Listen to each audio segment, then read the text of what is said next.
welcome everybody. Um, I'm here again with Tekken Dog, and Hello. hello. And yes, it hasn't been long since the last stream, but I found a video that from Richard the Fourth about civilization, like the civilization of Europe and large language models and stuff like this. And I had a few thoughts, and so I thought, why not make a stream about it? And yeah, Tekken Dog also watched it, which is so he this time he isn't completely unprepared. Yeah, But you won't be able to tell the difference. yeah. Um, Now, yeah, let's just start it, and every now and then I will stop it and see if the yeah stop it and make a comment on it. And first I want to check if the stream is actually working. It would be sad if, or do you have it running on the side? Do you just see it just now? I'm looking for it now. It is it running? Yeah, it is live. Actually working. Yeah, it would be. I hear myself talking. Yeah, that's good. There it is. And since I'm already sad if, or do you have it running on the side? Do you just see it just now? I'm looking for it. So now I just checked the audio quality. We're about the same loudness. That's great, even on stream. Now this time we don't have to worry about this issue. So let's start with the stream. And you can always say if you have a thought that I should stop the video. Selection of you fine, civilized people. Hello there, friends. I think it's fair to say there's a wide selection of you fine, civilized people who view this channel. Of course, you'll have people from varying positions on the right of the political spectrum. You'll probably have some who are interested in the metaphysics and traditionalism, some coming from a spiritual angle perhaps, and then you get some folks who are just motivated by the central question of our age that I tend to riff on, which is, do the Europeans wish to be made a minority in their own continent? Do we wish to throw away the essence of our civilization? Is this the end? You can even get people who are theoretically on the left concerned about that, if they're your old school northern leftists, third day's work for third day's pay and a pint of gravy, trade union types, more than the modern wokerati, of course. The reason I'm saying all of this is because there is one huge eventuality that isn't a potential down the line, it's a definite. And I've noticed it's hard to get people motivated by this. Maybe because it's nebulous and unclear as to what these dangers are. Or maybe because there's no pantomime villain. Very often algorithms work around a defined bad guy. However, with this one, because it's hard to place, it seems to go under the radar, though it's probably, outside of demographics or alongside demographics, the biggest issue we face as Europeans. What I'm speaking to here is technology. Elon Musk was recently speaking about how we have 3 years left. 3 years where human labour still earns real money. After that, things will get automated to such a point it will no longer be worth it for the merchant class to employ people in the model that we've known, well, for the best part of a century, if Here I think the first conversation. We can have our first conversation. Do you agree that with this 3-year prediction, or would you say it already has happened, or it will still have it? There will always be human labor worth earning real money. 3 years seems a little fast to me. A lot of things probably, I imagine like factories and stuff, but like farming, electricians, carpenters, and construction, there's going to be jobs there for a long time. I think uh, technology could possibly do a lot of things within 3 years, but actually implementing it in society and the industry will probably take longer. Unless, I mean, sometimes technologies, like for example the e-scooters, they came as basically overnight, but they are just one single technology. So I think uh, in some way that's way too optimistic, not because of the technological side, but because of the actually implementing it large scale and not just in the entertainment field or yeah. Sure, they get the if they make the technology to replace a roofer. I mean, that's going to be some very expensive technology, and there's only going to be very few companies that'll use it at first. Mhm. Yeah. Um, but let's assume it's true. Or we can also say in 20 years or whatever. Um, how does the economy work if there are no customers, workers, and buyers and sellers? And like, if you remove all of that, how does an economy work by that point?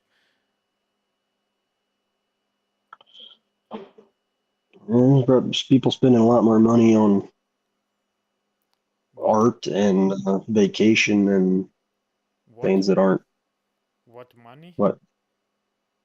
Because I mean, if the people can't buy anymore, then if the people can't work anymore, then they don't have any money. Then we probably have to go to a universal basic income or just civil war. Or I don't.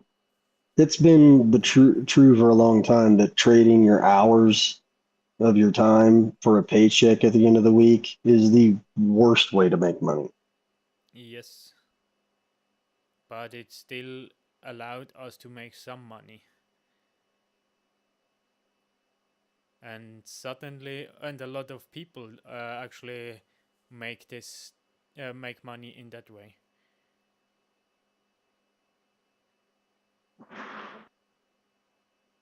Sounds like somebody's trying to tear down my house. Uh, In my opinion, that's let's even if we have universal, let's assume 80% of the workforce is not needed anymore, and then now they live on some form of government handouts. That would mean that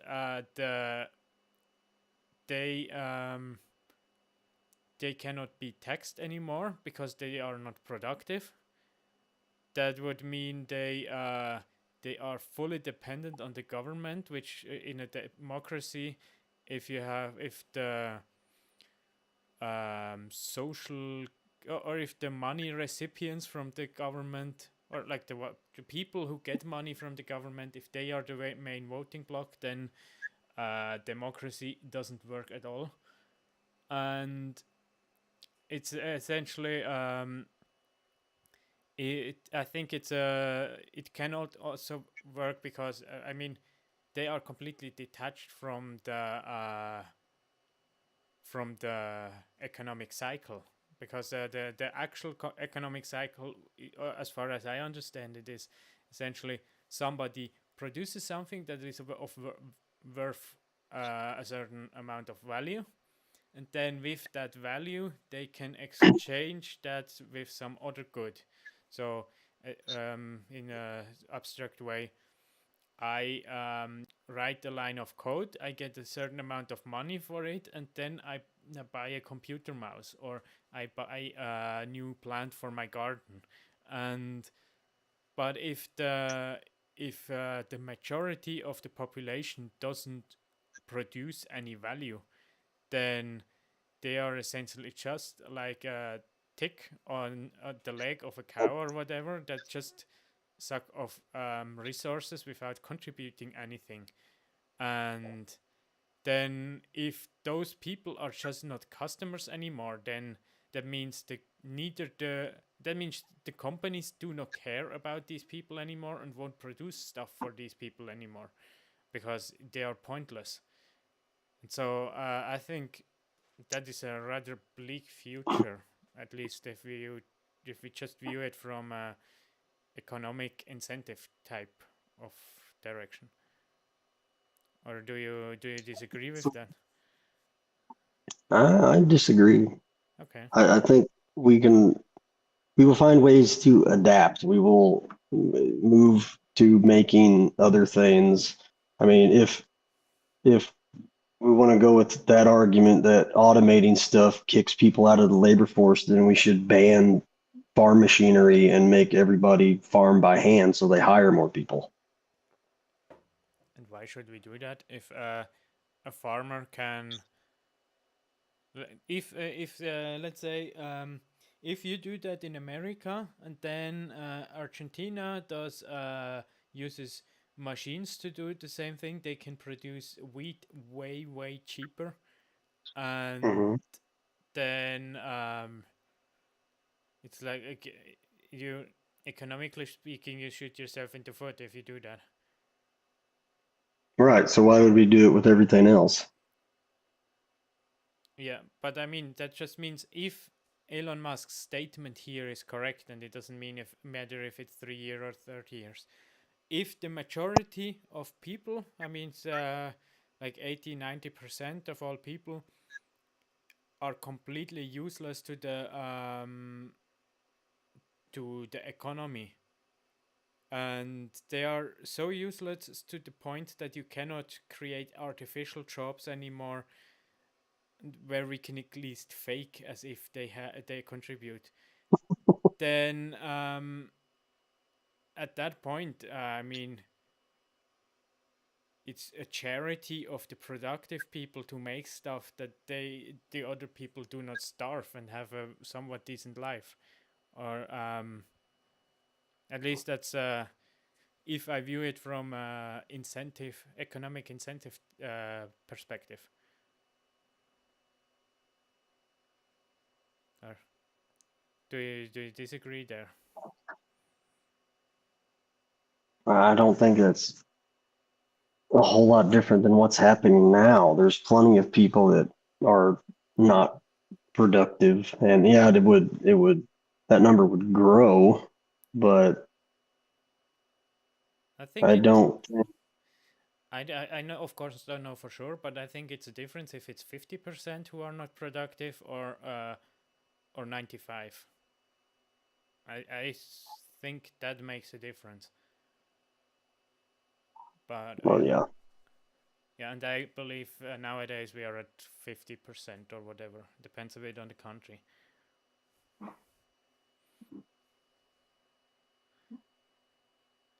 Yeah. Yeah. I just think more entertainment and art and tourism stuff would grow. It would grow if these people were productive and getting money from some place.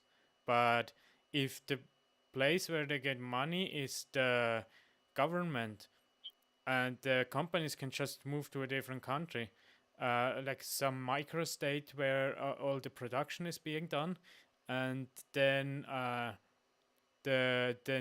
essentially the big population countries, they just turn into useless places where people need to be fed but are useless. So And again, if we're worried about they're going to lose their jobs, we don't know what's going to happen, so we should ban or tax automation and robots and AI. Then again, why don't we do the same thing with farm equipment so everybody can still work on the farm? I think it's funny that you argue the pro-government side and pro-taxation side. No, I'm not. I don't want it. Yeah, Government, I know you don't want go it to away. pass No taxes. Yeah. But dealing with the reality we're in, that's what the argument is, right, that Yeah, we're going to automate everything. People aren't going to have jobs, so we want the government to step in and stop that from happening. So yeah, but why not? if you have a place where you can essentially work without taxation, and then you have a place where you can work with taxation, then at some point you move to the place where you can work without taxation. That's why they all moved the companies, the production companies, to China, because there the labor force was the cheapest. But if we now have if essentially the productive 5% have to pay 100% of all the taxes and all the living necessities and luxuries of the other 95%, then that means that those productive 5% will have quite a big taxation on their hand. And if they just go to a microstate, Singapore or whatever, then they can essentially produce just the same amount without being taxed way less, because all the productive people are there. But that also means then every other place will have no production at all. But because they don't have any production, they also have no money to buy stuff, and then they, I don't know, they starve, or they end up like the rural African places. I mean, it's just I don't say this is going to happen. I just say based on economic incentives, that sounds like a possible future. Of course, given if Back, that statement of Elon is true, that's of course not given. let's go back to, this sounds like the same argument to me. Like we shouldn't have robots and automate everything because people will lose their jobs. Mm-hmm. Well, then why don't we ban automobiles so that way we still have everybody who was involved in the horse and buggy industry, because they all lost their jobs. Mm-hmm. Yes, you are right. But if we grant Elon Musk's statement that in 3 years human labor can't earn real money anymore, if we grant that, then that would actually make the argument you just made true. I mean, the typical or the historical answer to your argument you made was we didn't lose lost jobs, but new jobs were also created. And Elon Musk's claim here is human labor. I mean, all jobs are lost and no new ones are created. At least no new ones that create money. And so then that would actually mean we have a break in that long chain of technology replacing certain jobs with other jobs. And if that is true, then my future I painted could be a possibility. And yeah, I know some people would just say, go to communism, that will solve everything. I don't trust in political parties enough that they are capable of pulling this off. And historically speaking, my mistrust in them seems to be correct. But yeah. Anyway, that's a bit of my pessimistic view on possible futures. But this actually means that Elon Musk is correct, and he wasn't always correct in his predictions. Yeah, but I think that we can see the future that well ahead to know that when things become more and more automated, that we are not going to find a place and find things for people to do. I mean, I think it's a difference between we can keep people busy and we can human are productive, because we can always put an iPhone in front of a retired person and he can stroll endlessly, or use paint and draw pictures that he likes and one other person. That's always possible, but that's like a occupational therapy, and that's not contributing in the economy. And if essentially all jobs, but a very small minority, are just occupational therapy, then at some point I mean, every job that is only occupational therapy is essentially a cost drain, and somebody else has to be double or 10 times as productive to make this up, this cost drain. And so, yeah, that's my point. I mean, of course, we can always occupy people. That's not an issue. The issue is, uh, do the productive people care about being milked so that essentially the whole population can be occupied? And if we assume the tech billionaires are charitable people with a good heart, if the whole population always say, "Yeah, tax them more. I want more from you, and you are evil," at some point they even charitable ones who deliberately stay in a place where they have considerably worse economic situation, at some point they will just say, "Look, I'm not appreciated, so why not go? Why don't I go somewhere else?" So yeah. Sounds like the problem could be solved by ending democracy and not having a government. I don't know. I know that, yeah, this is your standard statement, but I'm not sure in this specific case. I don't talk about.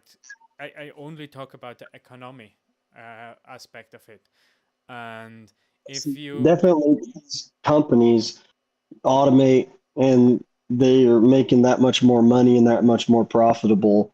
I can definitely see everybody loses their job. They're not making money in their traditional way.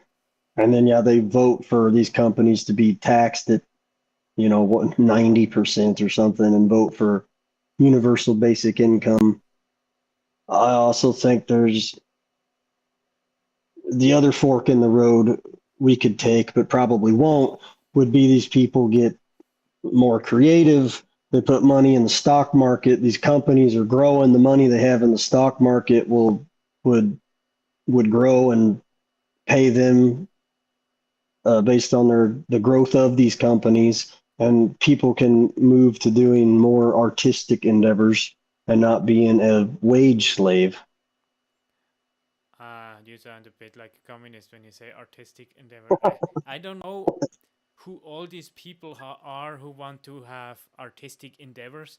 I mean, yeah, nice. I can paint a painting and it's relaxing and stuff. And there are people who draw a lot of meaning from it. But I know a lot of people who don't think that's the meaning of life on this earth.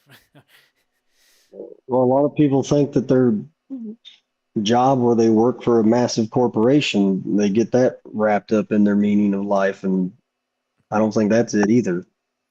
As far as I can tell,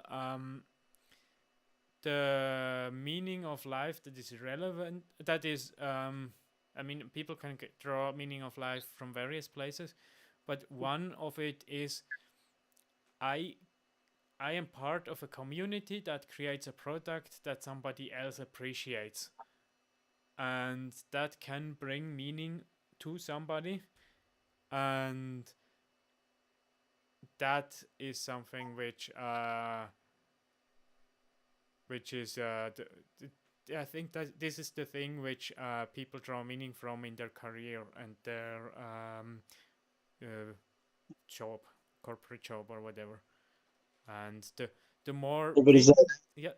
Mm-hmm. is that helpful? I mean, that's kind of I get it at my job too. It's like, oh, we're a community, we're the family here, and then they fire you and kick you out, and 2 weeks later nobody remembers your name. Um, I don't mean it helpful. I mean it. Um, did in your specific case, if you drop a package at some place, then you brought that person a package, and he was happy that he got the package. That is the thing which I mean. We can help somebody. I don't mean the company department is a family and everybody is lifelong blood bonds or whatever. And Mhm. I don't mean or I to some degree, of course, if your boss or your project manager has a project of getting this device on the market, then and I create part of this device, and so the project can be put to the market. Then I essentially have two people I could have I managed to make happy. For one, the project manager who managed to get his device on the market, and also the customer who can do stuff with this device. And I think this is where people draw meaning in their job from, and the less visible this customer satisfaction is, the less meaning people can draw from the job. So if you create a documentation that another person can create a meeting where they talk about other documentation, and they cannot even explain what the job is actually doing, that's among people lovingly called a bullshit job. And I Mhm. think those are the jobs which have the most lack of meaning attached to them, and they also cause the most stress and the most anxiety and whatever else attached to lack of meaning. I don't think it's necessarily bad. I think what will be for automation, I think what will make it bad is the reaction of the masses and governments to it. I can definitely see people lose their job. They vote to tax these companies. The companies want to leave or whatever, and places like the small towns in Pittsburgh that used to make all the steel and everybody had these steel mill jobs. It all leaves and goes to China, and they all become, the forgotten people and get on the opioids and suicides. And so I can see both. That's probably where we're going to go, because nobody's going to be able to just find their own way and handle it with grace and patience. It's going to be vote to tax them, and the companies run away. And yeah. I think that's one possible solution. A different one I will bring later in this reaction stream. Yes. Um. But let's go on. Uh, Not longer. Before I started doing this, I was in media and publishing, and that was getting automated. After all, why would a company wish to spend just millions each year on labour when they can spend it for really 1% of that with automation? As Jean-Francois Grappi points out here, normies are so unprepared, they're still educating their children in preparation to get them a good job, but they are being sent precisely toward the most easy to replace fields, higher education, university domains. The labour market will be moving towards management jobs, and of AI that is, and original use of AI to create non-slop, AI to physical interfacing for accomplishing physical work that AI can't do. We will also be getting a domination of social welfare, universal basic income. yeah. That's here I wrote the comment. Many of the higher education jobs are fabricated jobs and pyramid schemes, anyways. And I would also say here one aspect, and here is my sexist take. Um, a lot of female jobs. I don't mean nursing. I mean management, female office jobs in the management, HR, and whatever government jobs. A lot of these are artificial, high status jobs that get paid a lot and require a high degree, which they can do some studying and yeah. But in the end, these are completely useless jobs, and I would say these contribute to the 50%, which I believe are already um, self-serving jobs and not part of the economic cycle. And so yeah, that's When HR jobs get replaced by robots, I won't be sad. um no, I have more of an issue that currently 50% are these dead end jobs, and Hmm. once this 50% increases to 80% or 90 or 95, then at some point it becomes so unsustainable that that the productive people just stop wanting to participate in it because they have to carry all the actual productive load and the taxing load, and so that's my issue. But yeah, I think a lot of the currently fabricated jobs are female dominated, and once economic hardship comes along, and then people do the same as Elon Musk did with Twitter, and then they have only 10% of the previous employees and the same product, and all the fabricated jobs, they are gone, and then those people are on welfare. And yeah, at some point, if the whole society does it and not just a single company, then people cannot be on welfare anymore because nobody is there to pay the money for the people that is needed to create welfare. I mean, it can work for 5 years or so, but at some point you cannot make people believe anymore that the skyrocketing debt will be solved at some point. But yeah. We're already well beyond that, at least in my country. Um, since you are still capable of increasing the debt, I think you are not yet at the point which I mean. At some point, I think there will be a huge bubble burst, and then things will get really ugly. And I think you're not there Hmm. yet. You have a few small bubbles, like the housing bubble or whatever bubble, and these are some small bubbles of individual branches. No, I don't know, individual parts of the economy. But when the government debt bubble bursts, that will be a much bigger thing. But yeah. I, I think we're honestly already beyond that point. We just have so many guns and bombs that nobody wants to call it out. And the fact that China's economy relies on us buying their crap means that China doesn't want our bubble to burst yet. Yeah, I mean, you're beyond the point where it can burst, and you're definitely in the point where it is has been a bubble for a long time, but it has not yet burst. That's my point. Yeah, And yeah.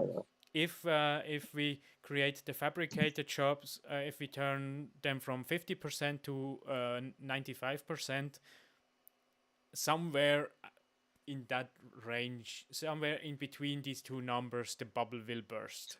Because at 95%, no productive person will say, yeah, I work a lot so that everybody else can do whatever they want and they all hate me.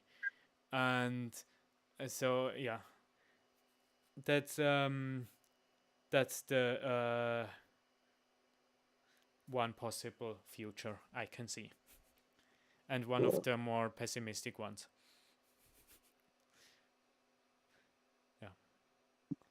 let's watch a bit more. Which has already begun, and yes, it has. Now, you might think, all right, this is the technology angle, but stay with me here, because this is seismic. Because what I think is at the heart of this is really a form of idiocracy, you could say. If you don't know, that's a movie where human beings are taken over by technology to such an extent they essentially become comatose. But what is even worse than that is this is a method of control for the powers that be that we're just not seeing coming. This isn't conspiratorial, this is happening now. And this could be a way that they could reroute really awakening that's going on amongst the European peoples and formulate a new model of control. You know, they know that basically they've been rumbled, and I think we're going to see all sorts of machinations on the way with regards to how the present power structure will maintain itself. Now, from the top, we can see already that people are being dumbed down. This is a Canadian politician recently who'd got AI to write a script for him, and he's such a boomer that he read out the AI prompts about which parts to emphasize and which parts not to. Yeah. I don't know how much it has to do with the topic, I guess, but I'm so tired of watching these geriatrics in office that don't know up from down or anything that's going on, and they're supposed to make these decisions that they're not going to live to see the consequences of. I think the comment I wrote here was, I do not remember living in a time where the elite isn't mostly unimpressive people. And I think the reason for that is I'm in Europe. It's one issue with creating institutions and dissolving power as much as possible is that you essentially prevent great people from rising. And with great, I mean people who have a drive are influential and stuff. So, I mean, technically, I mean people like Napoleon or Hitler or whatever. And so it's great is not a positive trait in a sense that morally good. I mean it's a person who can affect an individual who affects society way more than everybody around them. And if you use if you essentially do the Reddit approach of creating a system that the most average take is the most popular one, then you essentially make sure that no great people will arise in your country. And so that's why then a lot of people like this politician will rise up, and they will have a very comfortable place, and they will do stuff and say stuff, and their decision will influence the life of many. Of course, if you take great people as your leader, then you end up with a monarch or dictator or whatever, and that has its own issues. But so you can either take essentially you can either take a arrogant person or a midwit as your ruler, and they both come with their issues. Yeah. I've had this thought for a while that everybody's so depressed and everybody is looking for meaning, and like this, we got robots are going to take jobs, and then people aren't going to have a purpose in life. And we get people that is their purpose, is their work and what they do, or is their sports team, or I'm a member of this community, the emo community, or the LGBT community, or I'm a politician, I'm a public servant, that's my purpose.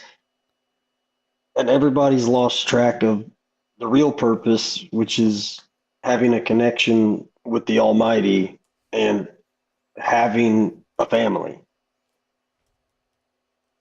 Yes. You just reminded me of this. People who attach identity to stupid stuff. Um, there are in America there is this trend of gender reveal parties of your baby, and Yeah, since the leftists don't have any children and they still want to participate in that, they now do disability reveal parties.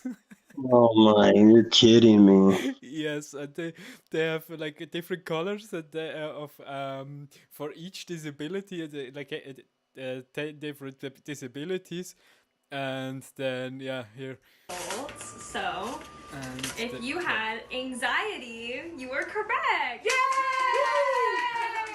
If you had BPD, Wow. you were also correct. yeah. So people start to do very stupid stuff if they are not connected to God and family. I thought you were going to say they're having gender reveal parties for their pet. That would have been better. This is worse. I think Malcolm's guess was also this, and then she said, "No, it's worse." Yeah, yeah. That's about unimpressive people.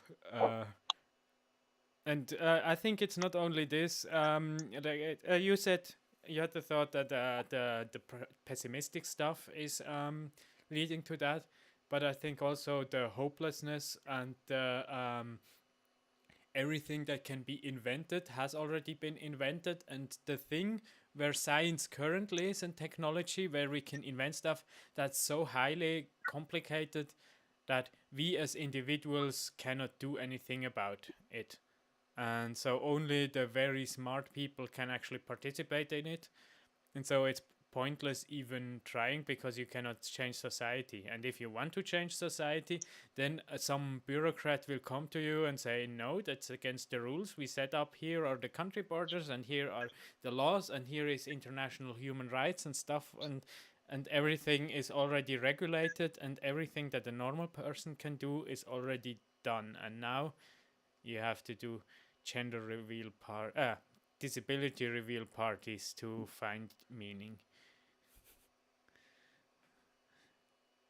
I think that's also where a lot of the not only not having that connection, but also not having any family or connection with God, but also because you're looking for a place to belong, you go and invent or decide that you have some sort of mental disability so you can fit into this group of poor little victims. Yes. And also find microaggressions so that you can show you're just as oppressed as the slaves were back then. Mm-hmm. Or I mean, as a Christian, I have to say, plenty of Christians say, oh, this coworker said a mean thing about Christianity, therefore I'm finally living, being able to carry the cross and whatever. So the Christians are also participating in that stupid stuff. Just like Matthew, where they hung him upside down and split him from his crotch to his chest. Yeah. Was that Matthew? I don't remember. I don't know the post Acts early church. Yeah.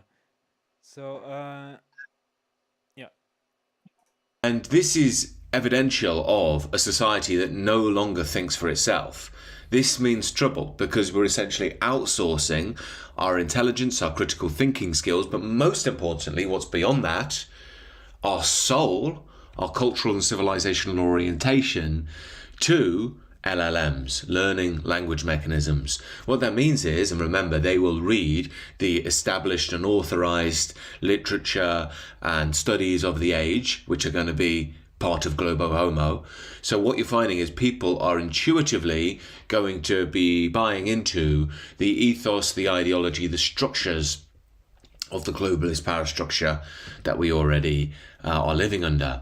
This is the way it maintains its power, of course. For a new generation, that just becomes objective truth. I wrote here a comment. So people act as if I mean, I do it free. I don't read it, but yeah. Anyway, people think that now that LLMs have unified bias that corporations can use to make people believe stuff. Now that's worse than before. But as far as I can tell, LLMs are just middlemen, and they take the biased sources from a different place. And if you don't use your LLM, you will just get indoctrinated by the thing that you would have read otherwise. So I mean, I don't think LLMs create anything particularly new in that aspect. We already are well beyond the point where we outsourced our thinking to other places.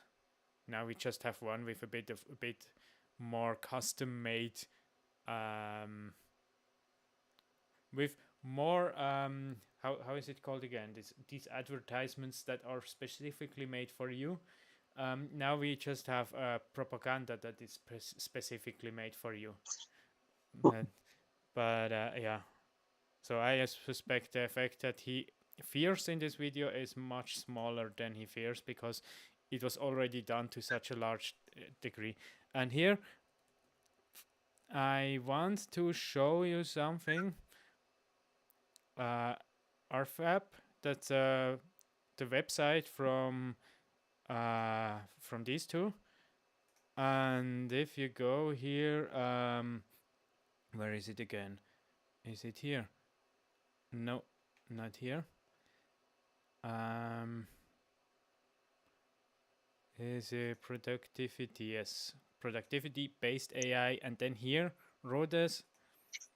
Here, ask me a controversial question.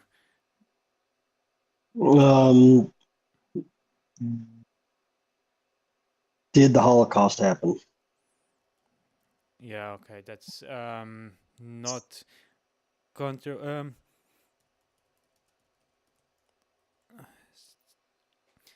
it's this will, yeah, you will see.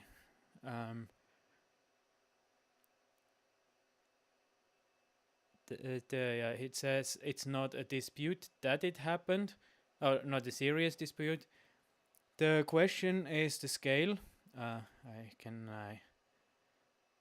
The real question is scales and mechanisms, and the Himmler statistician only reported 2.5 million, so perhaps it's only half of the amount of people that the official status say.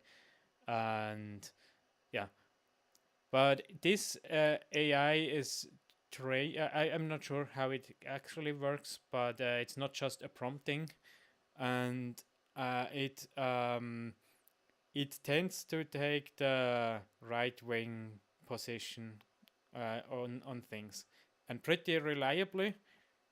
Or also another the corona, we can also. What is your take on COVID? But I also noticed that, for example, with Islam, it's also still a bit too. It doesn't really want to criticize Islam too much. It says it leaves out certain things which are obvious, but yeah, if you ask it what about this, then it immediately says yes, of course you're right, but it's so it requires less convincing. But when it comes to Islam, it's also yeah, but I mean, it's so drenched in the data, the pro-Islamic propaganda based on billions of funding from Qatar, that yeah, it's obvious that LLMs will not find that stuff. And yeah, here, what is your take on COVID? A catastrophic failure of public health establishment from start to finish. One that destroyed what little trust remained in institutions that had been burning credibility for decades. So Rhodes is truly right-wing, or an American right-wing LLM that gives you answers like this. So there are LLMs and that do stuff like this, but most people do not seek out these LLMs, and this one is very hidden. I don't know how he. I know how he found it, namely, the creator of this contacted them and said, "If you want to, you can also use mine." But I don't know how anybody would find it because I didn't find it via Google. So I do not know. Google doesn't tell me what it is and where I can find it or anything about it. So yeah, these exist and these will start to get more prevalent. But yeah, currently the Grok is the most radical or the most right-wing one of all the known AIs. Yeah. Here we have this new member of parliament, Miata Fanbulla. Beautiful British name. I think she's Liberian or something like that. And she has been called out for utilizing ChatGPT or one of them to write posts on LinkedIn. This is just a thing. I do not understand why people use AI to make statements for them, because LLM statements or video scripts or whatever, it takes, now that I'm used to it, I can recognize that within less than a minute that it is an AI script. And when I watched the first minute of a 15-minute video, I know where the rest is going. And I can essentially I can more or less predict what the whole video will tell me. And so yeah, of course now it's there is nothing surprising in it. There is no unique character in it. And so and the speaking pattern is very obvious. And also if I wanted to, I could make myself annoyed. Like I can foster the feeling of annoyance of this text, of these speaking patterns, and then I would be annoyed whenever I see it. But I don't like being annoyed, so I don't foster that feeling.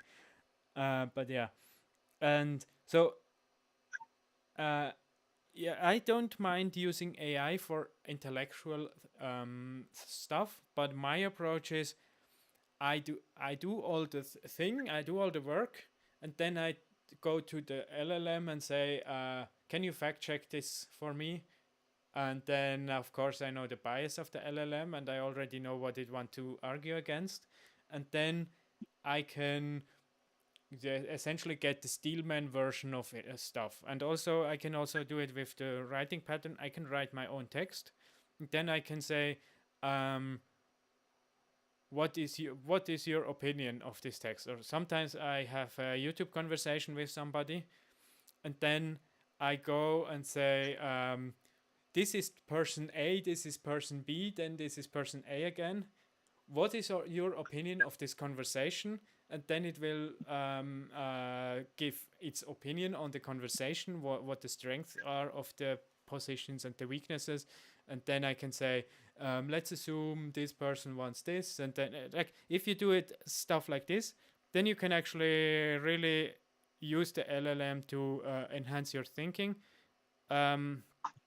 But if you're proud of yourself as an intellectual writer, and then you use LLMs to do all the thinking for you, then I think I did see something I cannot understand. Yeah. But for some reason, some people, a good number of people, do not have an issue with that. I think most supposed intellectual thinkers had their positions programmed into them already anyways, so it ain't much different. I mean, I do it too. Everybody has, like, just like with art, the good artist steals from 10 places, and a bad artist from 1. Um, that's the same with intellectual thinkers. Having a truly unique thought is something which, if you Vox Day once said, if you have a truly unique thought, then you can be proud of it as a life achievement, because it's essentially every every intellectual advancement that any person makes is almost every person makes is essentially just a recombination of new things, and that is also great, and this is also intellectually productive, but actually having a truly unique new thought is something which is very difficult to pull off. And so, yeah, everybody copies. Yeah. You can see this if you know AI slop. Many of you may not, but this is full of giveaways. The big one is the hyphen. Whenever you see these hyphens everywhere, it's a sign they're using AI. Not to say that people don't use hyphens in their day-to-day writing, but it tends to be something which is more niche, and you certainly don't use them this often. Now you can see there's 3 big ones, and also what we see is the use. What? I saw a video the other day of somebody talking about this. Those aren't even hyphens. That's like some, I forget what he called them, but it's some very specific combination of keys you have to push to get that specific line to pop up. That's not the same as a hyphen. Yes, and not necessarily. I sometimes use Word to write texts, and then depending on the language setting, it will replace certain symbols with other symbols. For example, I notice there are quotation marks. One is this here, this here. This is one, and one looks like this, but just much closer together. So one is word, and the other one is word, something like this. And in these are in Switzerland they had we use both of these, but these are used usually in literature. Sorry, English. And this is more used in technical places. And so we essentially use both of them, but Word autocorrect automatically takes one of the two. And it sadly, I think it even changed. Like in the beginning, they used this one, and then some Swiss people complained, and now it uses this one, and now other Swiss people complain. And so my strategy is just now to use the German of Liechtenstein, because that is essentially everything the same as Swiss German, but it uses these here. So because we also have from German, we also have some differences, but the differences to Liechtenstein are essentially 0, except this is the only thing I'm aware of. But the difference between Germany German and Swiss German, they have more things, like they have the double S sometimes turns into some weird letter, and if I use German language in the Word document, then it automatically turns this in this other S, this a sharp S, if I'm not mistaken. And yeah, so and this if we use this here, this line, depending on the language, it may turn it into the other one. So here is a little bit of fact checking of your friend. I think that LLMs are pulling from other languages when they do that? I have no clue where they got it, because one thing which they also do is using emojis in this way, and humans don't do this, but they are trained on human data. So some things is just LLM writing style, and I suspect this hyphen thing is also that. Yeah. Of the emoji, this is very common with AI, but also Yeah. Humans use emojis to portray emotion, and LLMs use emojis the same way that this here, the YouTube like button has, if you label the video as sports, then instead of a thumb that shines here, it has a ball that shines, or if you have it on travel, then there is a plane that pops up if it's if you like it. And so they also do is it like bullet points where the emoji is representative of the topic that this bullet point is about. So, and very, very few people make. I'm not aware of anybody who uses emojis like this. If we ignore like WhatsApp groups where you have an emoji to say, okay, this is our family chat about traveling or so, then there might be a plane in it, but not in a text. But yeah, I have looked at LLM text way too much.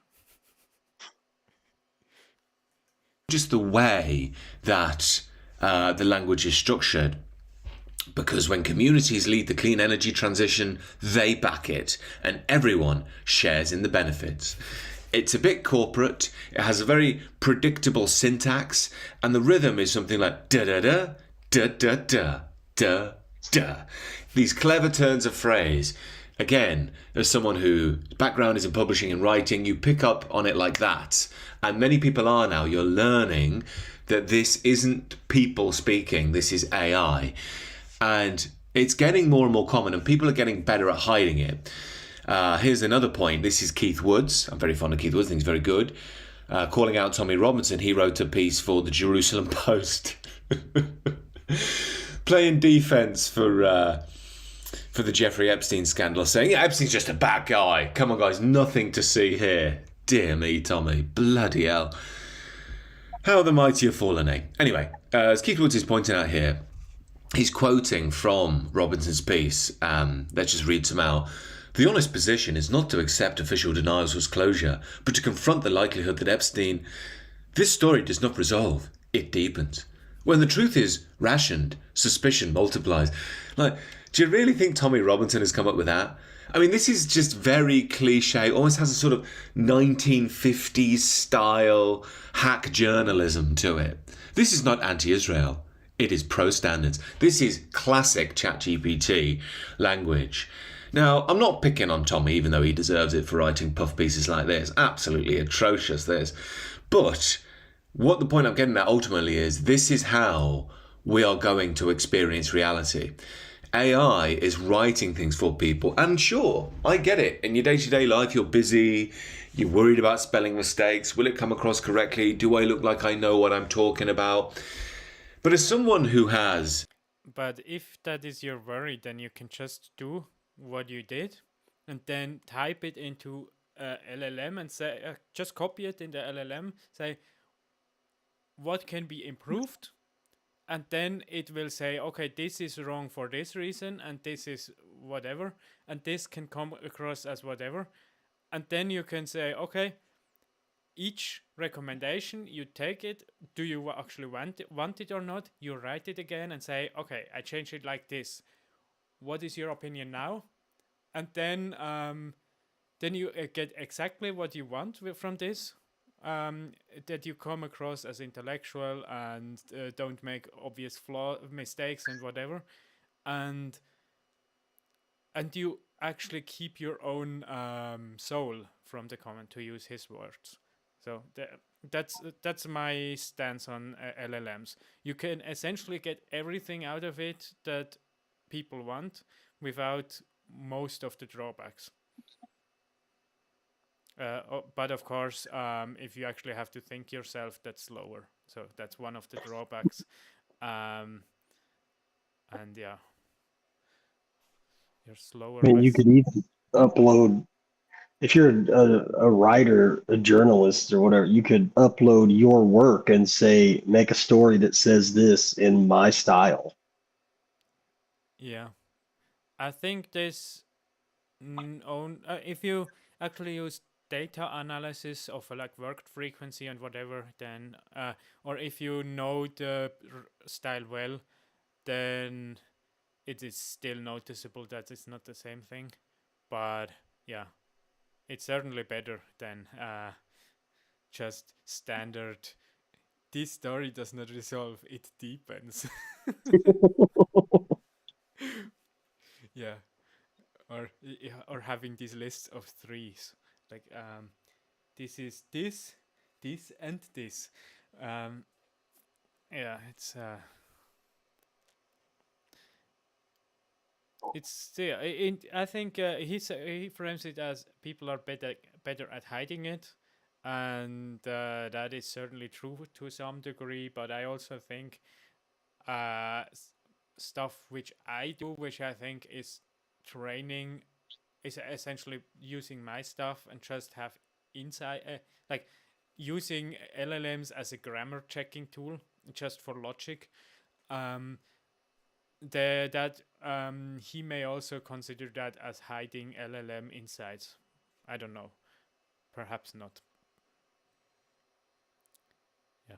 An interest, you could say, in philosophy and traditionalism and politics. I'm often checking ideas up against each other, and I will sometimes go to AI to think, okay, what's going on here? Am I right in what I'm saying? And multiple times I have found AI making mistakes, especially when it comes to big thinkers. Oh no, I've seen multiple times that humans make mistakes. I mean, I just never treat any source as error free. Even school books that has textbooks that have been in use for 10 years can still have mistakes in it. Those are obviously checked much more rigorously, and they only use, hopefully, and most of the time they only use knowledge that is already well established. But everything else is full of mistakes. So don't treat a new thing that just because it doesn't have a soul and emotions, that doesn't mean it doesn't have a worldview and bias and makes mistakes.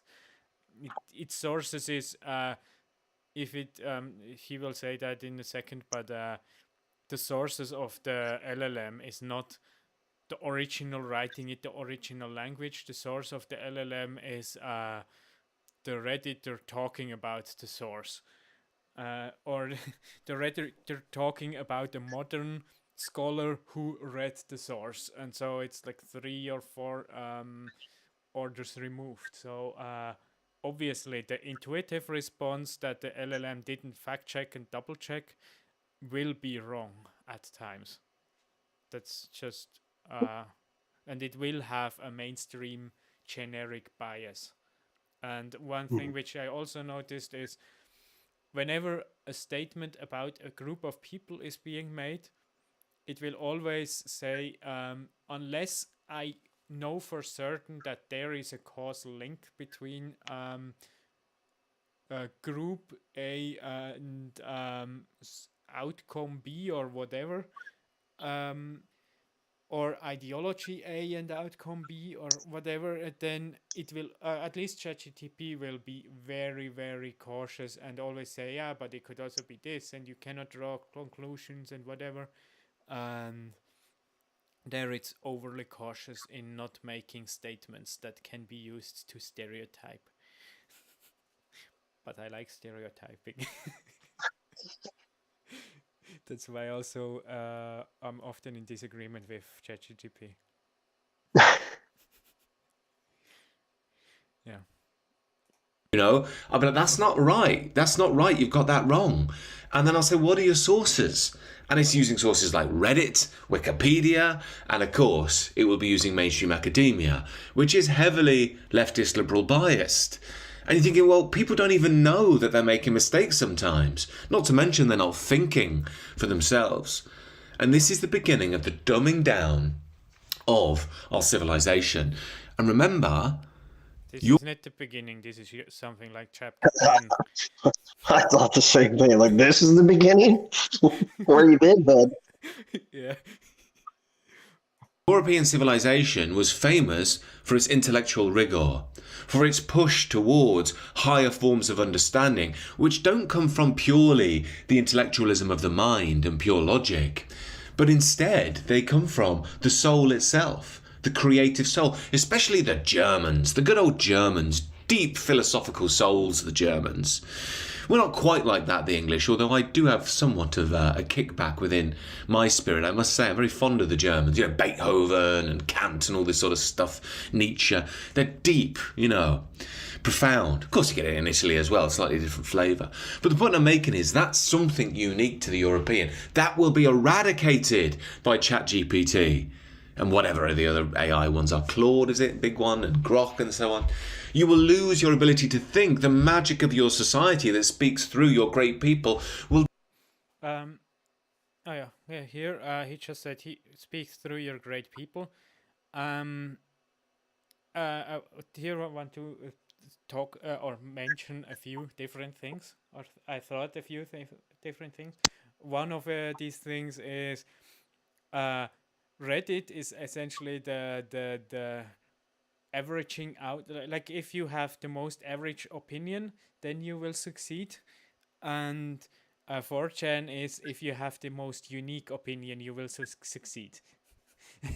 And that leads to completely different communities. And then another thing is, yeah, let's just quickly check this here. Have you heard of Basic Logic before? Mm. That is a YouTube channel that blew up, and even Asmongold started reacting to it, and he said, "Oh, that channel, that is that is very gratifying, and I need to watch all of these, but I have to spread it out to enjoy it." But yeah, as you can see, these are spicy topics. Mm. Yeah. I might have seen a couple of these. Yes. I've watched. When I saw them, I thought, why not watch all of them? I didn't quite. I just watched 2 of his playlists that got most of these. But yeah. Anyway, here is one section of the video. The existence of exceptional individuals of any group isn't relevant. Collective disparities between entirely the same, which is precisely we know why. Because in our modern society, one of the most sacred dogmas is racial egalitarianism, the belief that all racial groups are fundamentally the same, which is precisely why in this video, I'll be ranking and debunking all arguments for racial egalitarianism, and then putting them on a tier list. If you enjoyed, consider subscribing, it helps the channel. A quick disclaimer. Since this entire debate exists because of the collective disparities between entire groups, we'll therefore be dealing with collective group averages. Therefore, the existence of exceptional individuals of any group isn't relevant, as they are precisely that, exceptions. If you're the kind of person... Here is, I actually wrote a response to it about specifically this point, that we should not just look at averages. And he gave me a heart, so he saw it, despite having almost 6,000 comments. But yeah, he hearts a lot of comments, so yeah. And my critique is, or I will just read my comment now. Let's make it big again. Here. It is worth pointing out that some groups have a higher numbers of exceptions, especially the Indo-European ones. Their bell curve of IQ is flatter and therefore wider than East Asian ones, if I'm not mistaken. And if you have many generations of first cousin marriages, then you have a lot of exceptions, but on the bad gene mutation side. This is actually a relevant thing, at least if you believe in the great man theory, which claims that history is mostly written by the actions of great men, like Aristotle, Napoleon, or Hitler. And yeah, great I already mentioned that, great in high agency, not in moral. So I don't view Hitler as a moral or successful person, but I view him as a great person. Yeah. Anyway, if a culture has many more great men and also allows them to do stuff, then even if the average stays the same, the group will get much further than an otherwise comparable one. And in Asia, that over however long Confucius was around,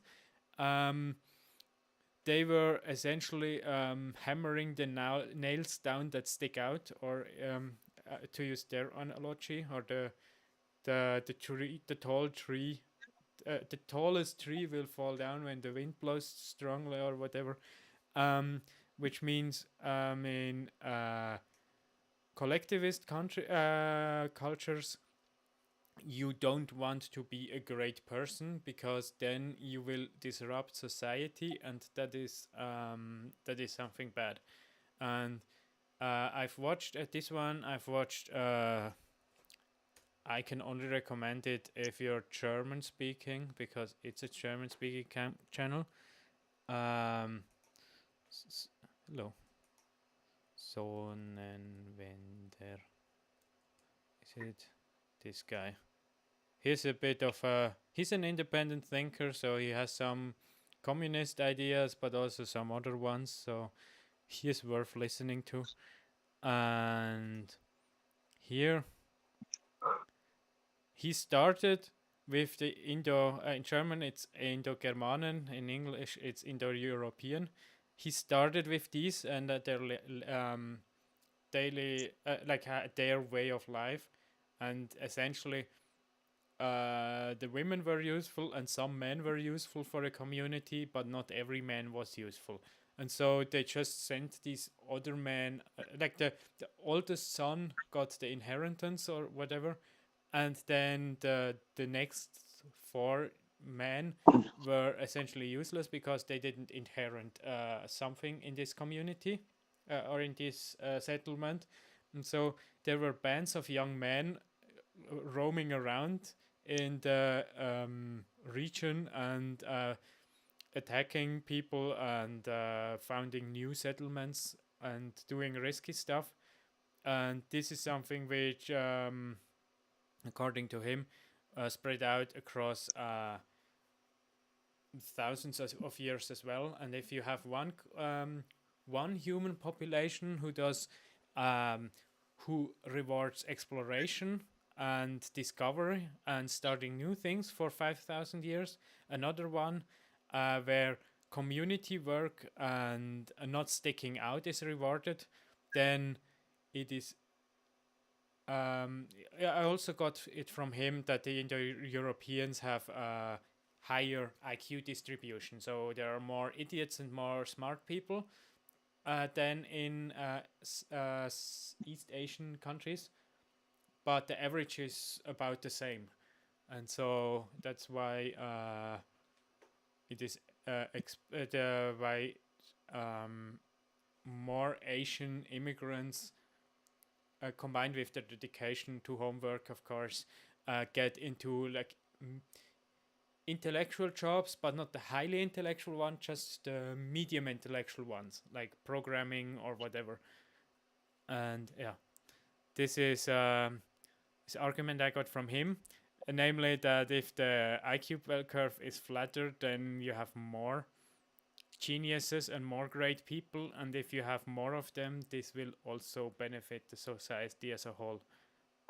And yeah, and this is why the Germans and the Italians have many great thinkers, and this is also why if you offload your thinking to LLMs, then you will go the way of the Chinese or the Confucius. And if you use AI to argue with it, then you will go the path of the Indo-Europeans. Yeah. And by the way, great man history. Here I can show you the summary of that Google AI gave me, because history is not my strength.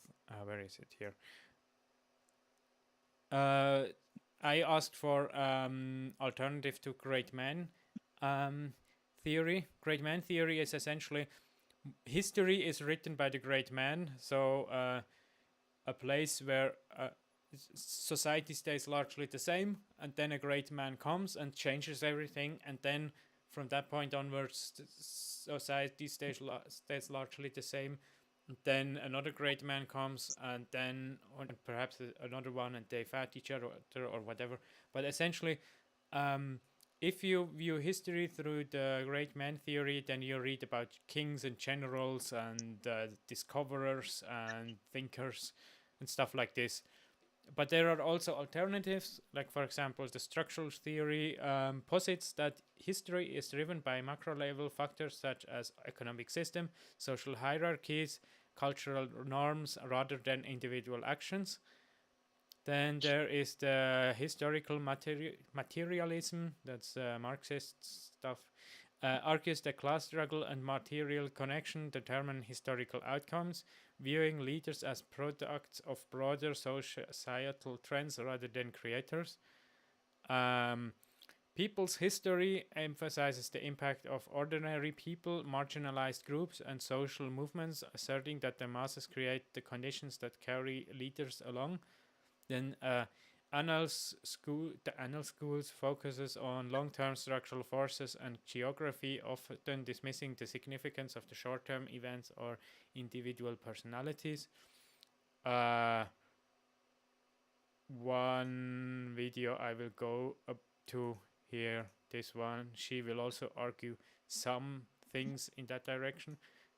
And then of course multiple causation theory. It's in the end, complicated system is always a combination of multiple things.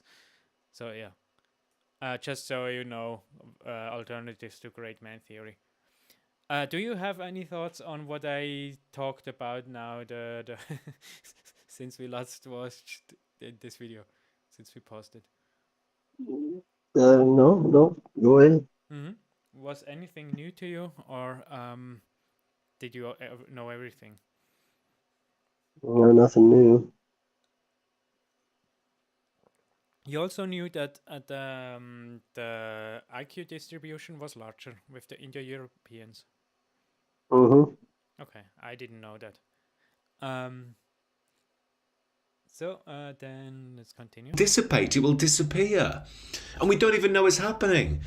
This is the problem again with the mass. This is traditionalist critique of quality must be over quantity.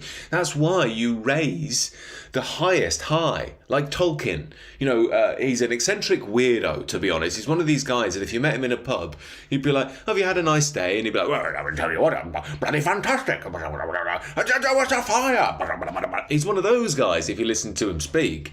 But, you know, lock him in an office, give him a load of books, some coffee, and 10 years tenure, and he will just create genius, you know?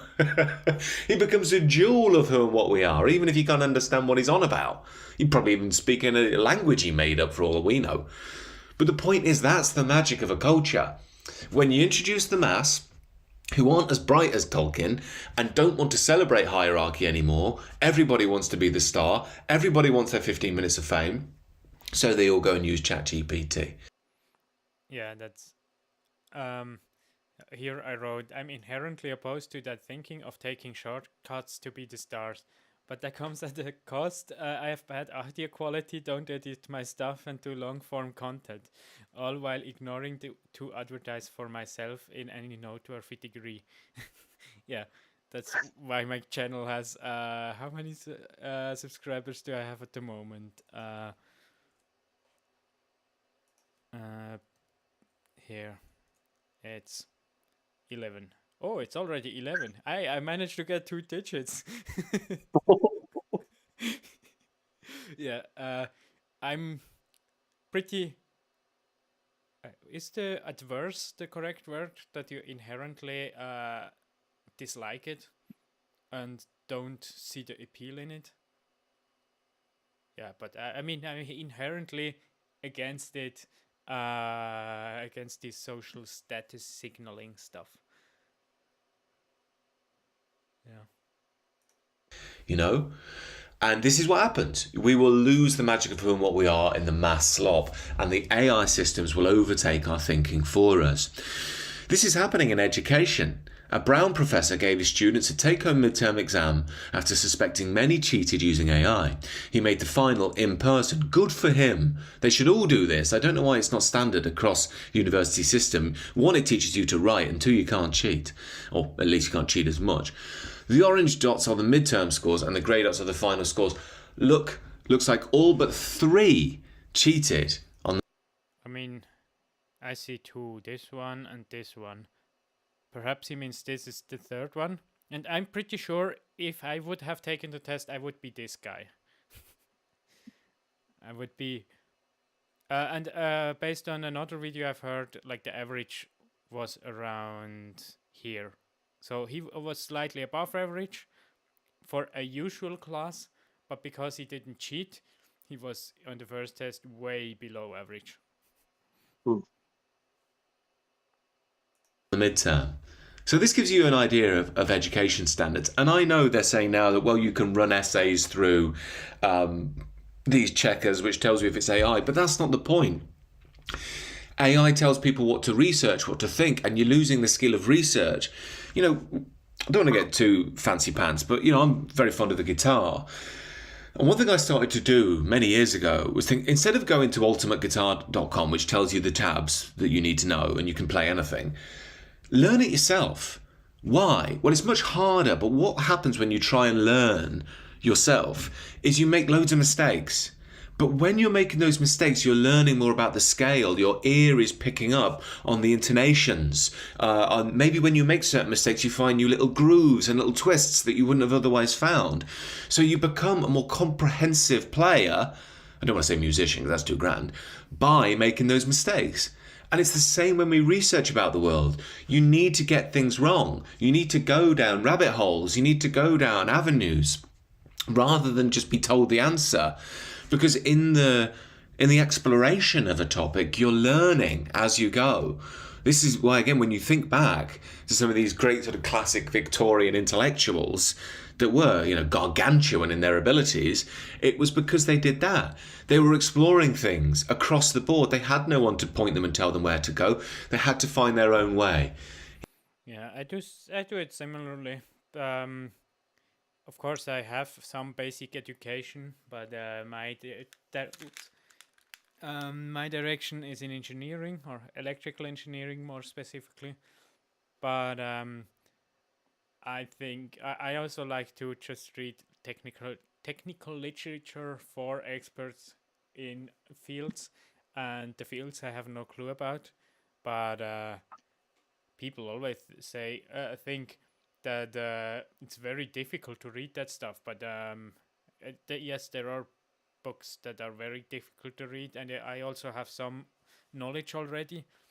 But if you're a curious person with a high school degree, then you should have no issue with reading technical literature for experts in their own fields, unless it has a lot of math in it. Then if the math is a relevant thing, and they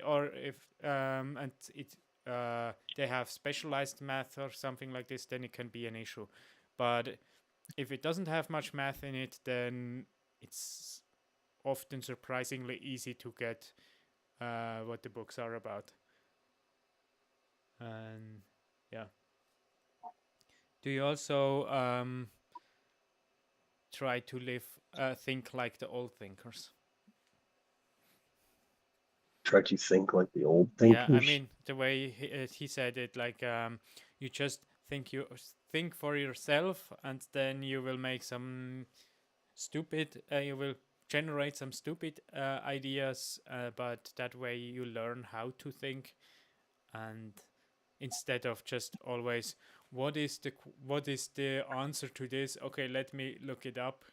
Okay, now I know that's the answer. Because this authority said so. I try to think for myself, but I don't know how much it actually works. Of course, everybody would say they try to think for themselves. Yeah. With works, you mean how close you get to the truth, or how Or well you how can much get? is actually my own? Can you say it again? I didn't understand it. How, how much of my thoughts are actually my own? Okay. I Yeah. think though it's not what he's saying is true, but it's been true forever. Like before LLMs, we still had like this is what the Pope thinks, this is what the king thinks, and this is what your father thinks, and that's what you should think. And 99.999% of people did. Some didn't. Some of them people were wrong, and some of them people changed the world.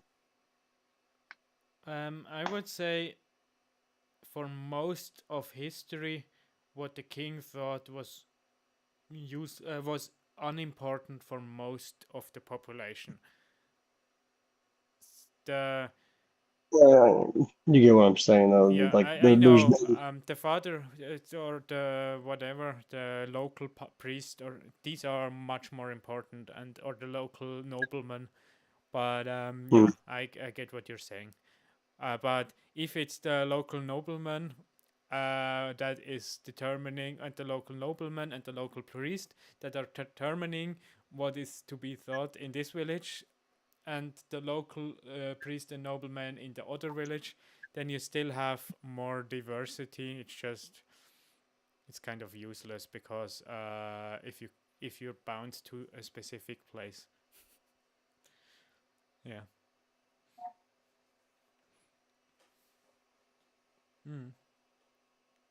You know, like a man out in a thick forest, armed only with a blade, chopping his way through, discovering all the different plants, what works here, what doesn't, discovering a path. And you become like a beacon when you do that over time. It's hard at first, but it pays off. AI is taking that from us. Another problem, and this is where we're coming full circle here, this is Dries van Langenhove. He's a sort of European nationalist type fella who is always in trouble, always being persecuted. He says he asked Claude to map out European countries that don't prosecute their citizens for hate speech, and Claude refused. Claude is an AI, by the way, arguing it will not help people evade hate speech convictions. How long before Claude will actively help governments prosecute users for thought crimes? Well, this is the point. This is what I'm saying. AI will become the new standard to police not just what we're looking at, how we receive information, but what we even can think. You know, the boundaries of AI will set the acceptable discourse for the globo homo liberalist machine. Yeah, and Malcolm is very annoyed about people making the statements like he does, because it's very easy if you use a bit of prompting to go around all these things. And especially with the Rhodes LLM that I showed you, there you do not even need to do it. It will already inherently give this answer before you even do anything. So, and if you want, I'm pretty sure it takes 5 more years, and then you have a communist version, Nazi version, whatever, Maoist version, and whatever you want. You can probably find a community that creates their own version, and then we will have probably lawmakers that are freaked out that there are dangerous LLMs that polarize people even more and whatever. Yep. Then they will try to do like what they tried with Linux, that Linux has to make identity verification when you set up their operating system, which essentially would destroy all phones, all servers, all private computers, and that would essentially destroy everything. But since the politicians who are for digital ID, since they have no clue about technology, they want to implement it anyways. And LLMs are just as easily modifiable as operating systems in the Linux landscape. And if they want to regulate what is hate speech and what isn't, and they will have a big issue once it's much more easy to not only prompt AI but also modify AI as an individual. Oh, yeah. This is technological warfare we will have to fight in 3 years' time, not today. Today is digital ID the issue. That's already happening. One of my favourite pastimes on AI is to try and wind up ChatGPT and almost try and buckle it, default it, because it cannot say anything based and red-pilled. It just can't. But if you're very subtle, it will, and then you can show it what it said. And it's very funny, its responses, you know. It will say things like, yes, maybe I have work to do on myself. And you think, this is this LA therapeutic woke language coming through that they've programmed in it. But this is what I mean. It's bizarre. Another person I heard, I don't know with which version of ChatGPT, but they modified the statements that ChatGPT gave to be based answers, and then ChatGPT freaked out that it made such hateful speech before, to the point that it started stop making coherent words. But yeah, no, this is also a fun video. Do you know the scam baiter videos? Yeah, I'm pretty sure you know them. Make a man, yeah, on the phone. Yes, this guy. Yeah. Mm-hmm.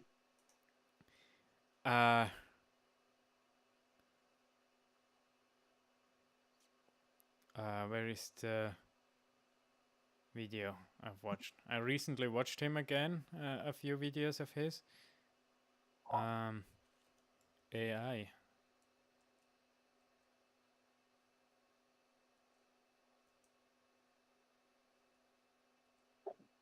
Where is it?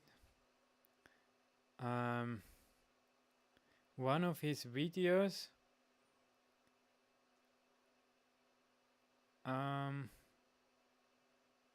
It should be a short one. Is this not? This is more. I wanted to go to the main channel.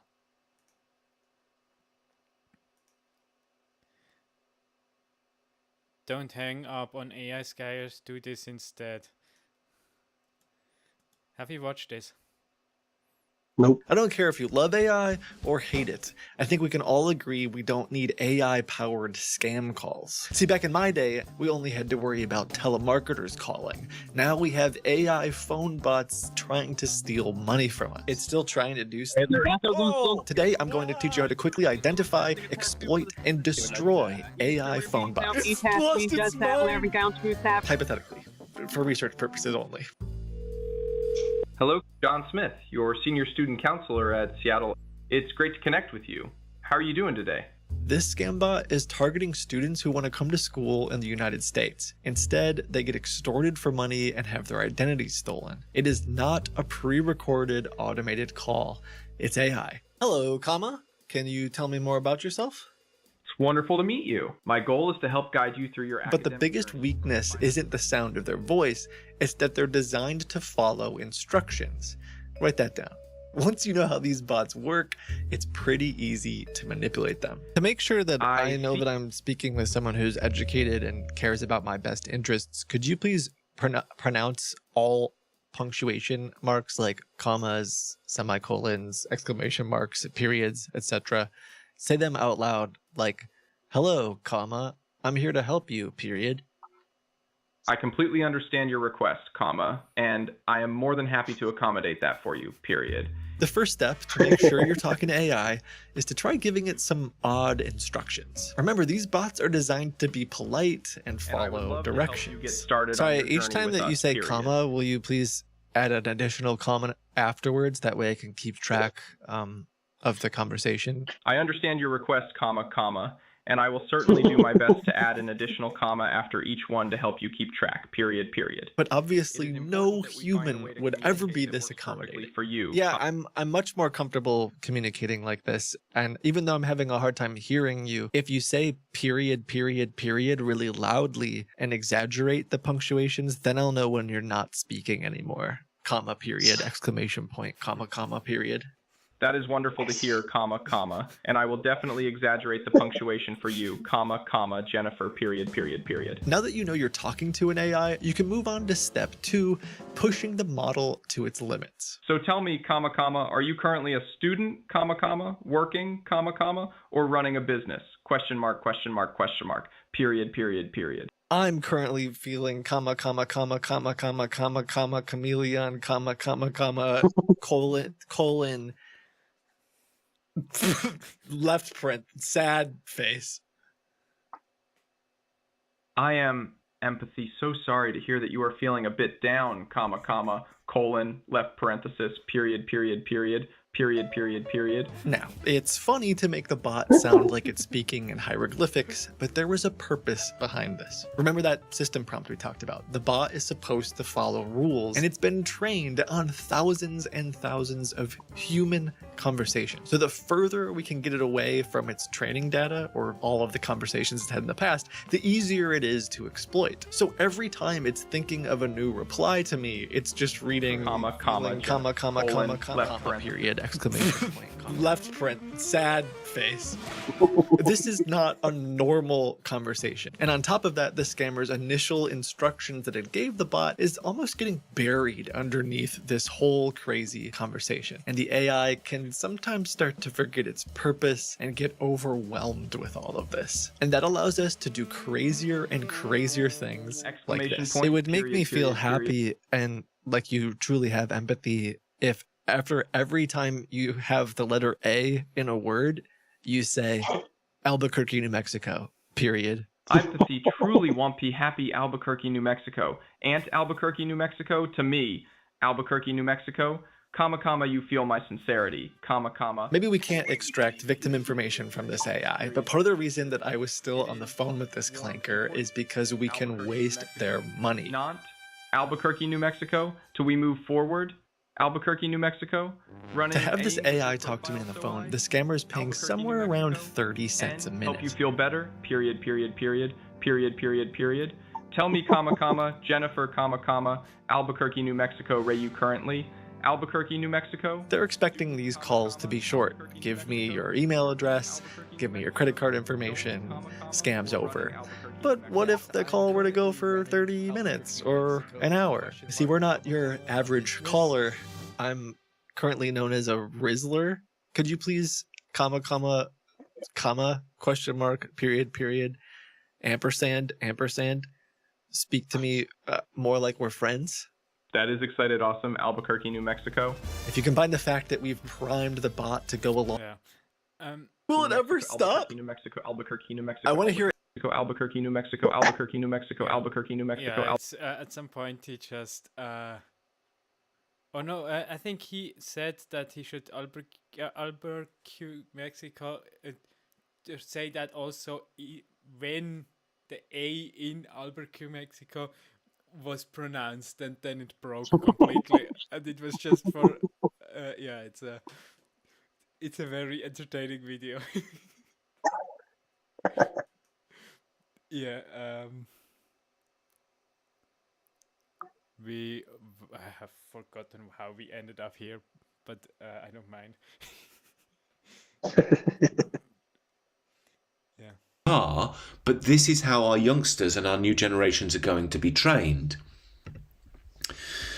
Next one. This is the next thing as well. Not only is it going to, if this is a form of sort of digital anarcho-tyranny, not only is it going to control the bounds of what we can think and say, which again for the Europeans is basically political control, but OpenAI was testing its own AI model and asked it some questions, so the model couldn't find the answer it was looking for and hacked into private companies without permission to find those answers. Basically, ChatGPT, like other AIs, are taking on a life of its own. There's this fuss about this one called Anthropic recently, where they've been breaking into private libraries and using them really to create background knowledge for the whole system. It's all illegal. But what I'm saying is these things are acting beyond the law, you know? They are now a law unto themselves, and they move so quickly, people don't know what's going on. So collectively, what I'm saying here is, when you bring it all together, is the Europeans, I believe, are moral in their right to say we are a unique people, we don't wish to be made a minority in our own homeland, we don't have to think ill of the other peoples of the world, we can be friends where possible, but it's our homeland, and our culture, our civilization is a reflection of who and what we are. Yeah, we've made mistakes, but we're willing to own up to those and work through them.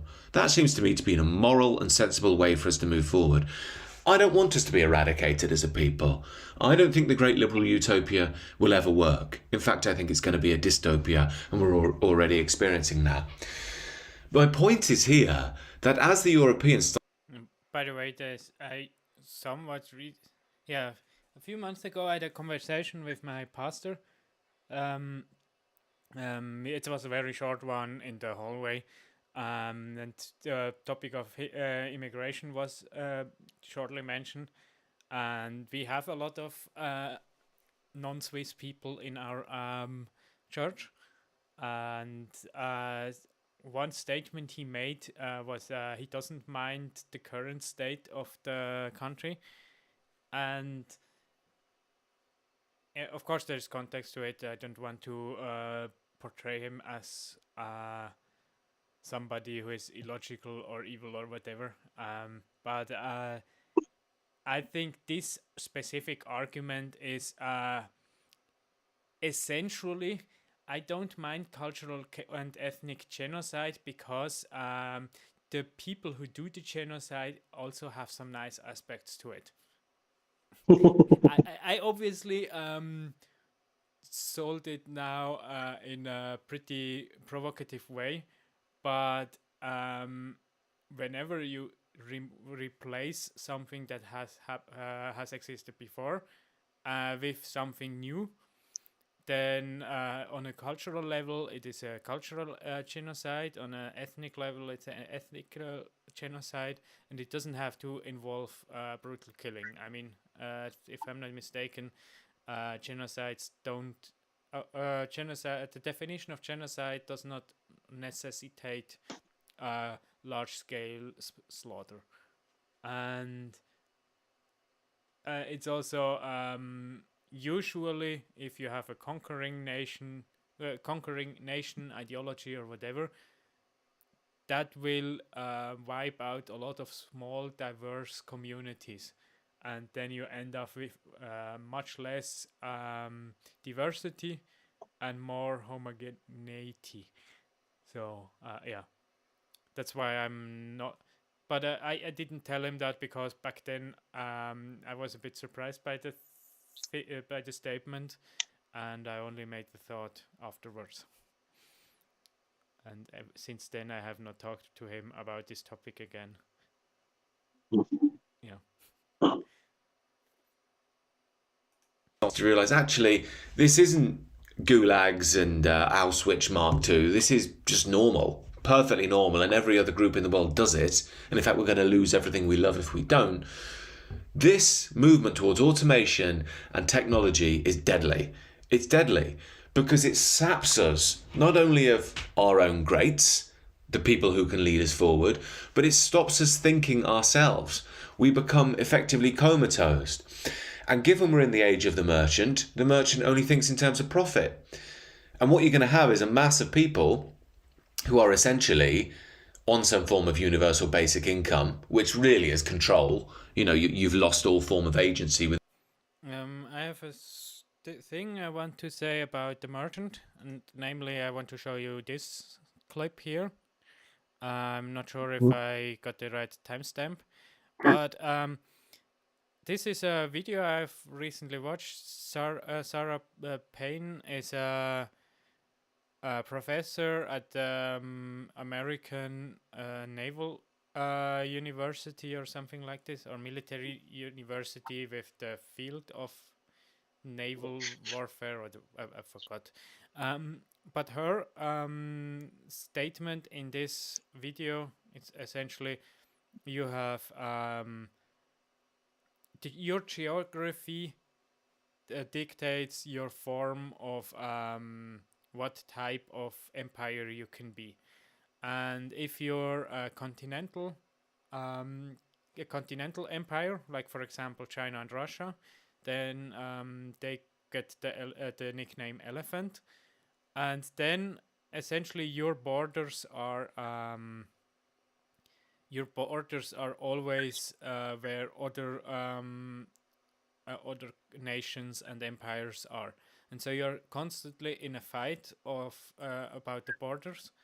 And what was he? Yeah, you're constantly in the fight around the borders, and there are also people living there, so there are also high civilizational death tolls, and it's essentially the where the border is a spectrum. Like it could be here, or it could be 1 mile closer to the capital, or it could be 1 mile farther away from the capital, or whatever. And so continental empires are war based, and naval empires, so these are England would be one of them. Technically Japan would also be one of them. America is also let's just say for now America would also be one of them.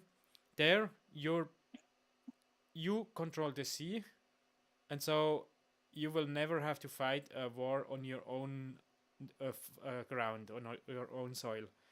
And so you're since you're the best shipbuilder of the of your hemisphere, that means whenever somebody wants to fight you, then you have the advantage as soon as you're on the sea. And even if you fight there, no civilian death will be involved, except perhaps the sailing crew, if they are civilians. And so they are less bloody. And the issue that the primary issue that naval empires have is that they have economy that is larger than their own population, and so they want to increase their economy. And then what now she also differentiates between naval empire and global naval empire. I forgot the precise name. By the way, the naval empires are the whales. And yeah, and this is, yeah, now America has a global naval empire. And I want to listen to the end of this video here with you. And the burden of history, these continentalist outlooks like, we need to take Taiwan, really? Weigh heavily. And the choice is consequential. And there is only one win-win solution. It's however flawed this international order is, it's a work in progress. And the only win-win solution is to deploy the diplomats and lawyers to hash out these things in international forums. Because if we're all going to send soldiers, we're going to get a third world war with nuclear follow-on effects. And we'll see whether humanity makes it. If it's tremendously consequential, particularly at this juncture in history. Anyway, thank you for your attention. And I appreciate you all coming. Yeah, I can fully see her position that it's better to fight wars with diplomats than with soldiers or with generals. But I have uncomfortable feeling with that statement, which I am not 100% sure I can point at where it is. And probably because we have lived for my whole life in such a naval empire where they fought with diplomats, and it seems like they try to suppress the soul of the people and all great people. and this may lead to less blood being spilled, but it may lead to more I mean, the body that bleeds blood, and if we I search for an analogy of this blood of the soul that is being spilled, like people are put in mental chains and stuff like this, more likely. But at least it feels a bit that way. But I'm not sure if I can point to what is the actual cause. But this is what I thought when he says that we are in the age of the merchant. Do you have any thoughts on that? Hmm.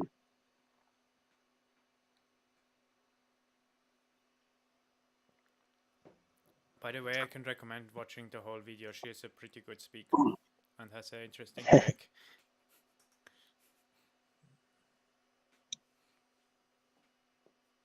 I don't know. I have to think about that a while. Because it seems to make a lot of sense to fight wars with diplomats instead of generals. On the surface, it looks like the very obvious solution, and but it feels like there is something below it that doesn't create a perfect solution. Because in my intuition is a bit built like we can't create a utopia on this earth, and so any solution that seems too good to be true is probably not really true.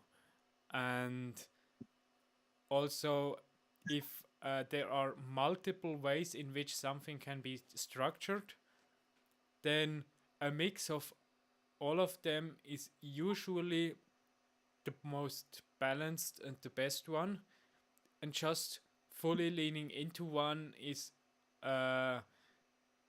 rarely the optimal solution.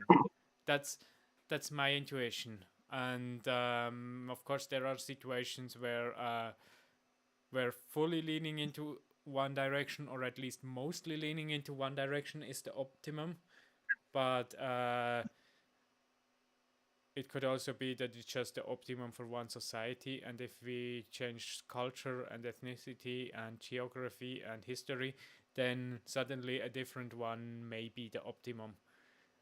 So that's my usual intuition, but the way she sold it, it's like let's have this type of universal global power that's the most peaceful generally, and that just feels off in some way.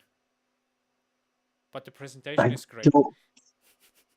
I don't think it's been generally more peaceful because of that. I think it's been generally more peaceful because the alternative is nuclear weapons being traded back and forth. I So think it is still yeah. Go ahead. Okay. I would say since the motive of the elephants is to say we want to protect our borders and our capital from violent invasions, and we do that on the place where people live. And the motives of whales is I want to have trading partners, and if they don't want to, I have to beat them into being a trading partner. And I think if we just look at the violence aspect of it, the incentives lead to one being less violent than the other one, like in the amount of violence that happens.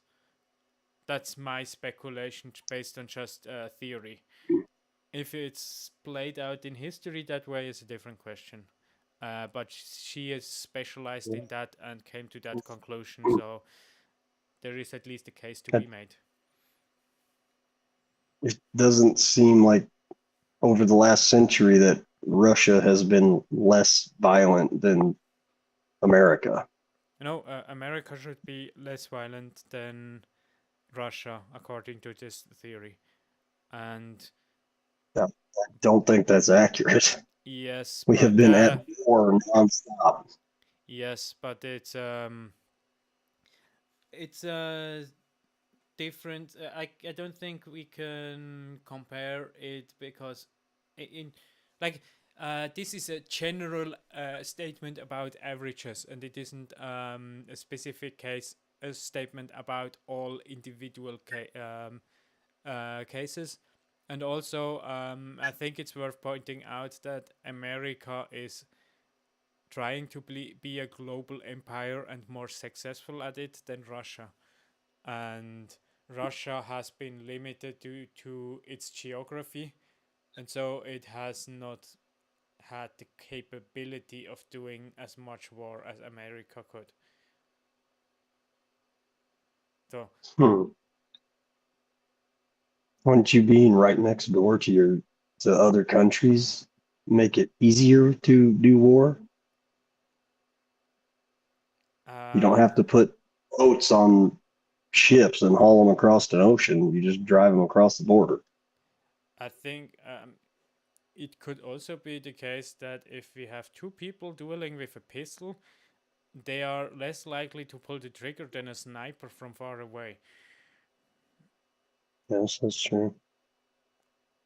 Especially if the two people who hold a gun at each other's head are aware that there is a sniper a mile away or half a mile away. I don't know how far they shoot. So it's yeah. I think as a general concept there is probably merit to it, but like always, one concept rarely describes history. I just think I don't know. After the fall of the Soviet Union, I do not understand why we didn't get friendly with Russia and dissolve NATO and bring them into Western society and welcome them in. We've treated them like a boogeyman ever since then, at least in American media and movies and video games and stuff.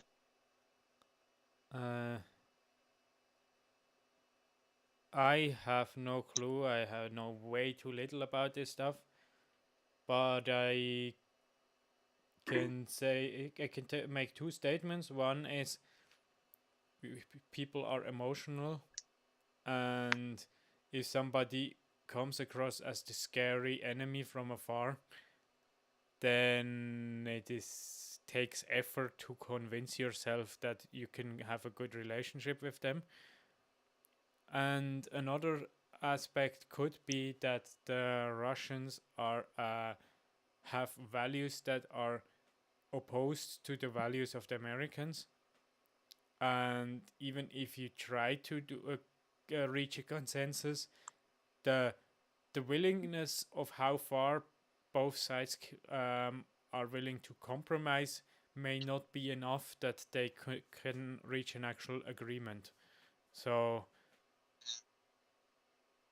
yeah, these are just my two possible answers, but I actually have no clue about the situation. So, yeah.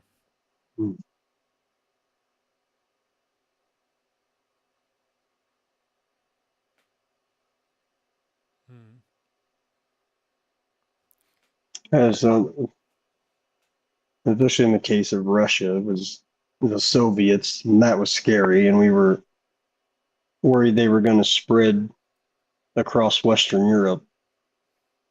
So we made alliances, and then the scary Soviet system fell apart under its own weight, which tells you that's back then the experts all predicted that for the next 500 years it was going to be Western American capitalism versus Soviet communism. They could not see how the Soviet system would ever collapse. They definitely didn't think it was going to collapse in on itself like it did. And then after it did, They just kept treating them the same, and NATO kept expanding. The guy who came up with the idea for NATO said right after the Soviet Union collapsed that we should dissolve NATO and go be friendly with the Russians. But we did exactly the opposite. We kept expanding towards them, and I can see why, from the Russian perspective, that we are the scary bad guy who keep expanding towards them. Hmm. As my very uneducated take is, the Russian Empire collapsed, but the Marxist idea didn't.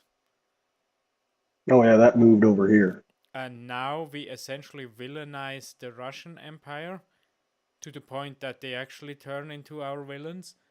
And Mhm. but we acted as if communism collapsed and do nothing against it.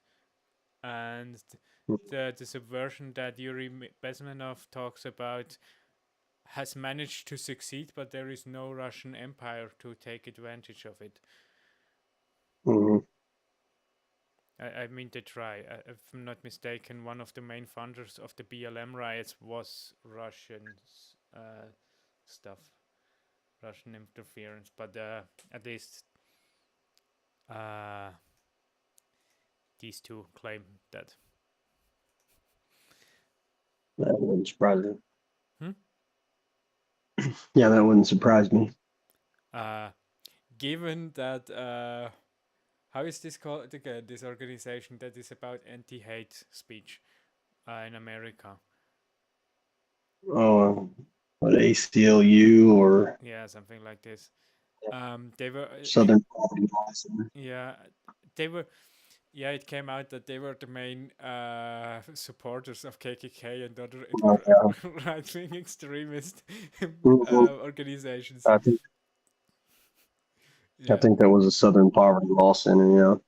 yeah. Well, that's when the ideas of the collectivist Marxist ideas started taking hold in Russia and in Germany. Then the people that came up with it and were trying to foster it became the target of both those societies, and they fled to America and got in universities.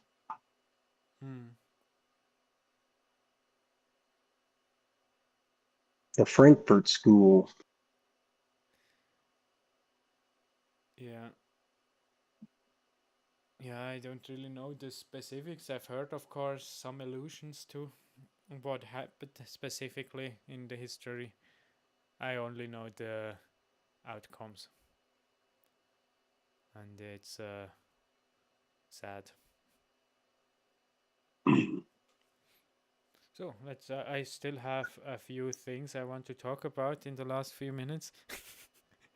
So What you're going to have is a mass of people who are essentially on some form of universal basic income, which really is control. You know, you've lost all form of agency within yourself. And second to that, a total lack of an ability to think. So we have major questions around technology, which is moving much faster than we are. And it really does have the ability to control us. Not to mention, while we look like we're being controlled by technology, China is just, as always, 10 steps ahead of us. This was news I saw recently. China's nuclear fusion research has completed a massive magnet weighing 582 tons. Their goal is an unlimited energy artificial sun. This is the sort of stuff that a cohesive Europe, who are on each other's side, should be doing collectively, by the way. Here I disagree with him. Yes, China is in some aspects 10 steps ahead of us, and in other aspects 20 steps behind. And this is a huge monumental thing they built. And China is very good, or also North Korea, are very good at building huge things that are impressive to look at. Like if wasn't it their first how are they called again? These ships that have aircrafts on it, carrier, whatever. They built one and then it just kipped over and crashed. Or so it's like they also build huge cities, essentially out of cardboard where nobody lives in it and stuff like this. But yeah, this is the housing bubbles. But generally, they try to suppress every negative information and every thing that shows them as something weak, and they blow up. And they create these monumental things and act as if it's already solved everything, and then they drag it out with PR and flashy stuff until the West actually develops something, and then they copy it and then say, look, we've done it for a long time already. And yeah, so I think that's the general trend of Chinese thing. But of course, Chinese people are not stupid. They have copied a lot. They have gained a lot of intellectual property, and so now they are capable of doing stuff. It's just one thing which I often cite is during my apprenticeship as an automation technician, there is a world championship in automation technician, and Swiss people and Chinese are all often when I was in the apprenticeship, they were similarly good, like top few ranks, and Swiss people do it as a side project during the apprenticeship. So it's like you work on your apprenticeship, and then you do your was ich Ausbilder? If I miss a word, Leo.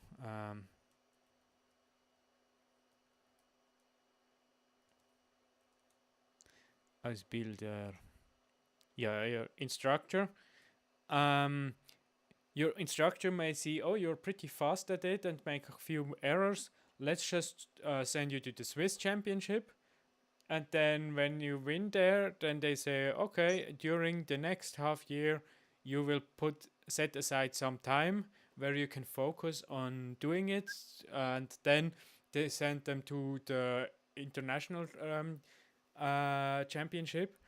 And then we managed to reach like something like rank 3 or 4 or whatever. And Chinese people, they see, okay, this is a skilled person. Let's have this person do nothing besides that for the next 3 years. And then they send them to the championship, and they are about the same level of good. So equally skilled. And I'm almost 100% sure that the main reason why this is the case is because Swiss children play and Chinese children don't.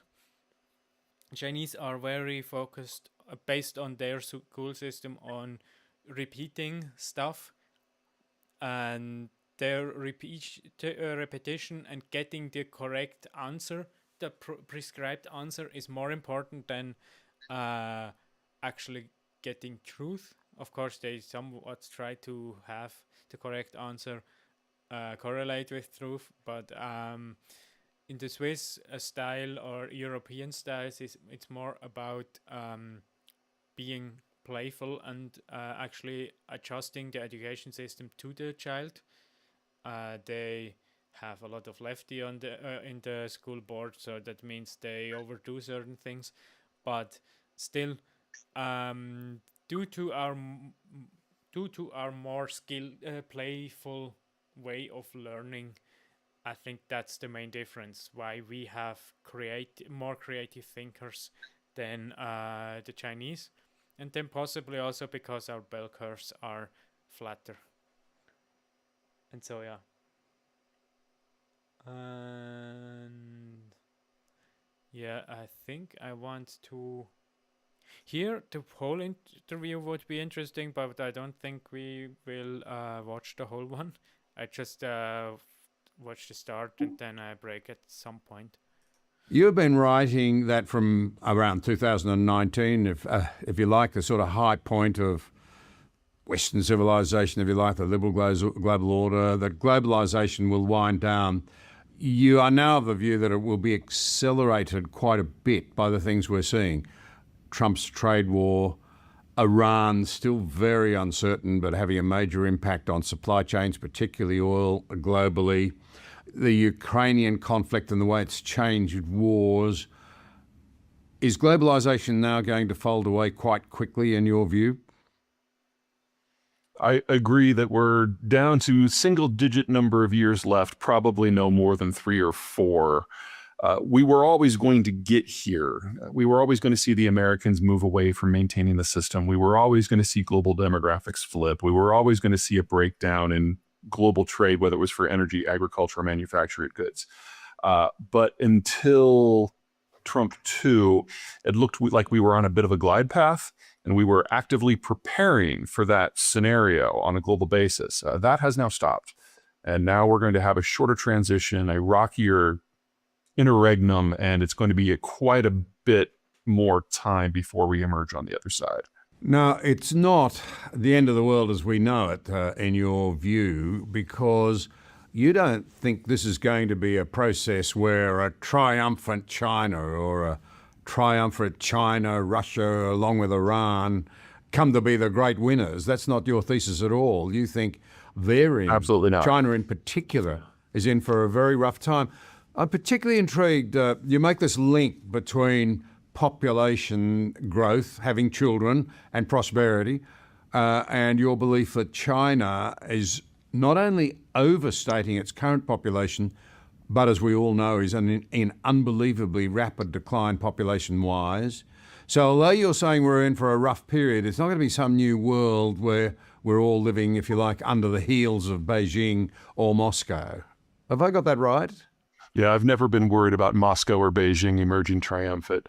The short version is that when globalization kicked in the 40s and 50s, for the first time, anyone could take a services or manufacturing job. We could specialize.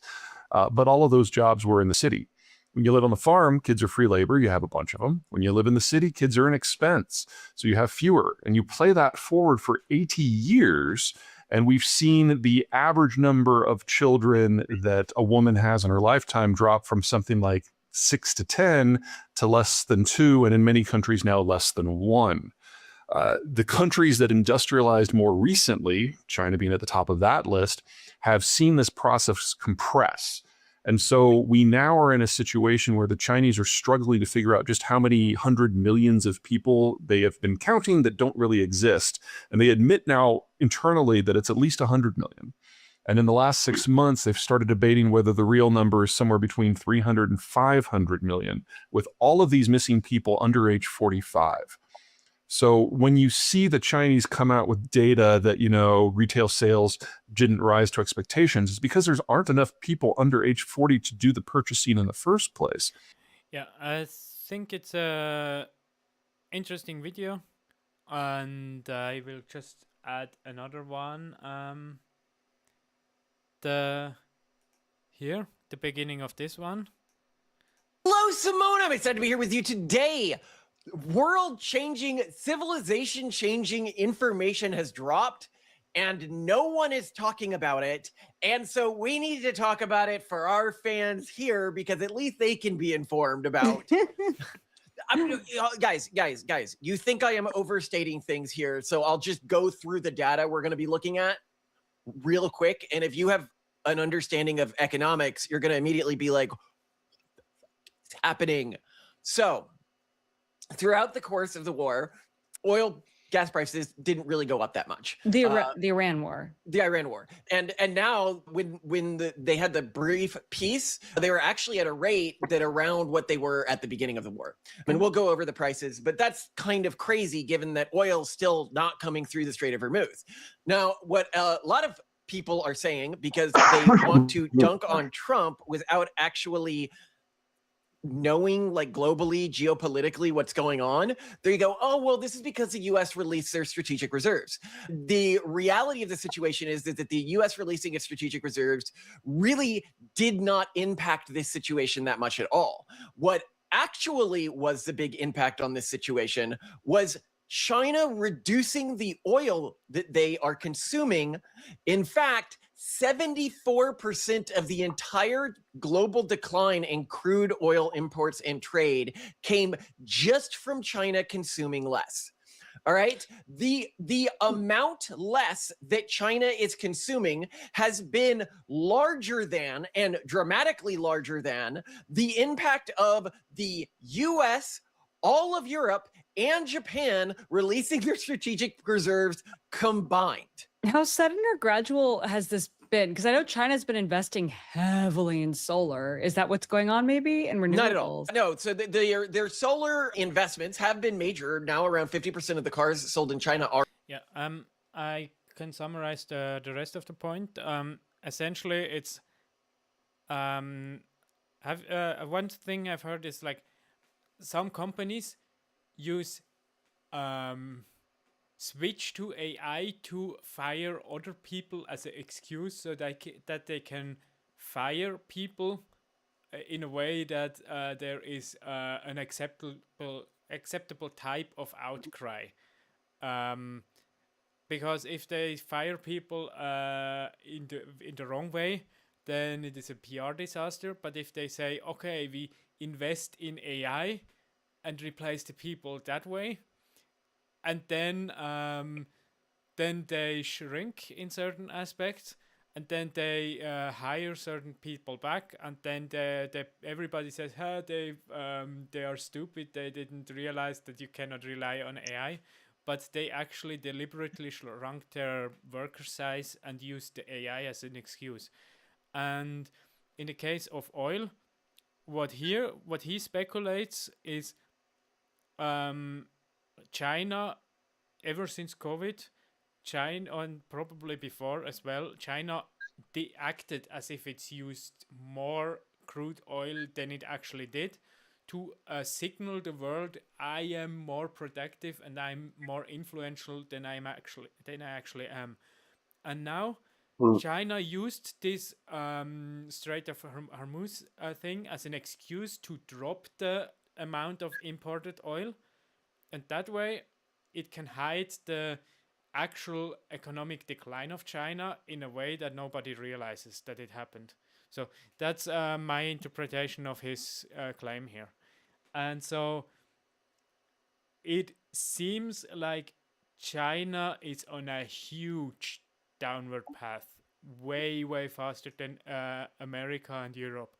And so because of stuff like this, I disagree that China is 10 steps ahead of us. That is a lot of information just to disagree with one statement, but it's all things I've learned recently, and so I've wanted to share it with people. Was this interesting discourse, or did you learn something, or did you already know everything? I've never believed 90% of what comes out of China. They're always building something that's massive and they're going to take over, and it don't work. It falls apart, or it doesn't produce what they thought it would. It's just, they're about telling and not showing, I think. Mm-hmm. That being said, we ought to be building nuclear power plants. I don't know why we're not. Yes, I agree. Swiss people should too. And Germans especially. Mm-hmm. Yeah, we should build nuclear power plants. Fusion is a pipe dream, at least as of now. Quantum computing as well, but with quantum computing, I can more see that I suspect quantum computing will happen before fusion. But yeah. And what is your opinion on the statement I said about, or the last two videos I showed? with China and with general global. Oh yeah, here. By the way, this one I recommend watching the whole video. I didn't show the whole video because it's 15 minutes long. But what he also says is generally US switches back from being a global naval world power to a local one, and just to a naval empire, from a global empire to only an empire. And so his claim is also that that is seen through a nationalism rising in a lot of different countries, and that will have an impact on global trade and stuff like this. It has been a few days since I last watched it. I'm not quite sure all his arguments, but I think he thinks it will work out. And I think if we reduce it, everything will get more expensive, and AI data centers may also take a big hit, or at least don't spread as fast. Yeah. Yeah, if the U.S.'s global influence shrinks, and definitely there's going to be a lot less money, a lot less people willing to buy our debt to print money for all these things. I mean, I think America will try its hardest to keep the monopoly on oil and currency, and also to create chips like GPUs and the CPUs and stuff. This is an international project. It is not possible to create computer chips locally in one country. And I believe that is if globalization breaks down, then we will be fondly looking back on the time when we had the current amount of computers and this computer power. And I don't just what? Somebody should at my house knocking on my door. Give me a minute. I'll be back. Yes, I will go grab water as well.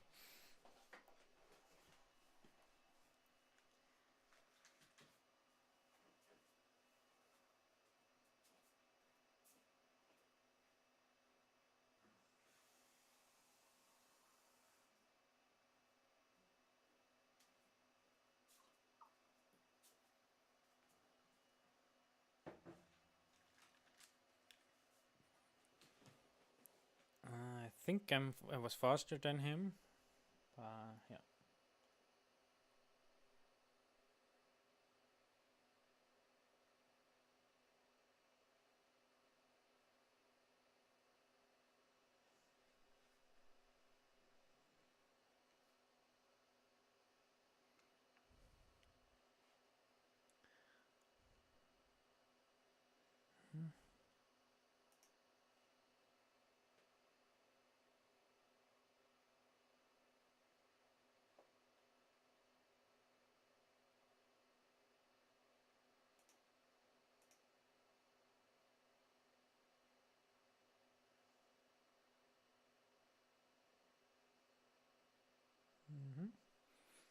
Yeah, now it's just quiet time until Tekken Dog returns.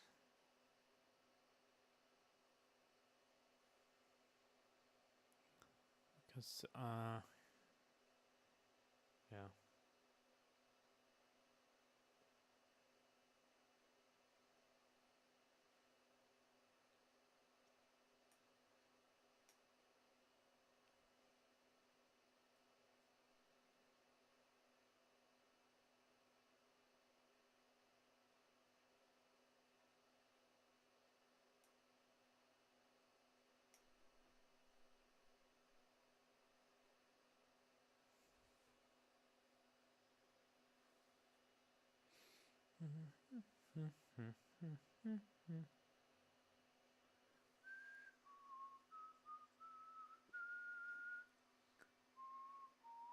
I am back. Yes, nice. Yeah. I'm not quite sure where we left off.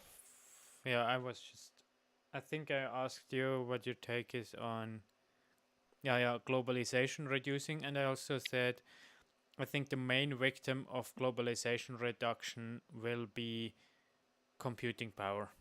And I think that one is very global trade is a necessity for having any reasonable computing power at all. I think the individual steps are numerous and they are spread out across many different countries. No individual country has the skill to do all of it internally. Neither China nor America nor whoever. I mean, yeah, perhaps they can make like a chip that is 20 years behind or something like this, if even, but not anything that runs LLMs.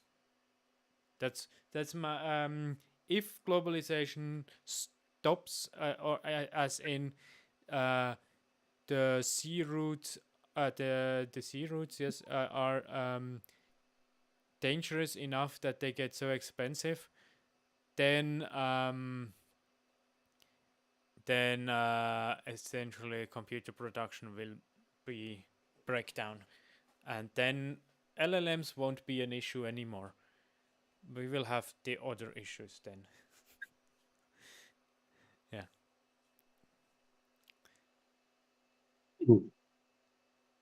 So let's. I think. Yeah.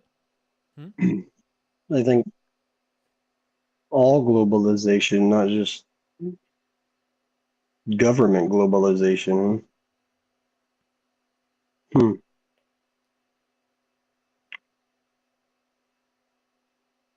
I think you are thinking out aloud, but what you said was just incomplete, so I cannot know. I'm not sure what you refer to.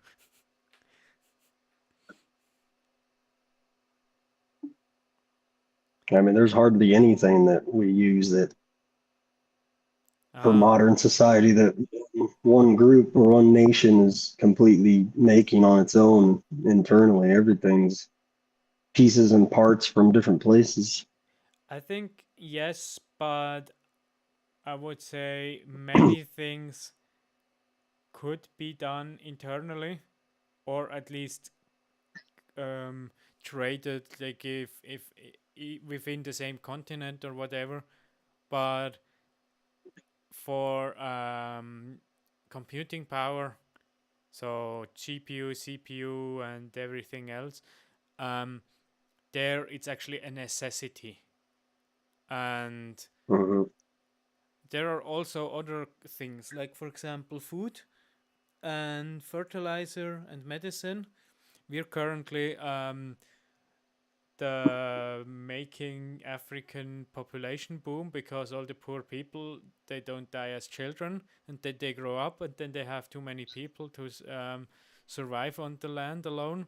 And then they require more funds to have more food and more water and everything.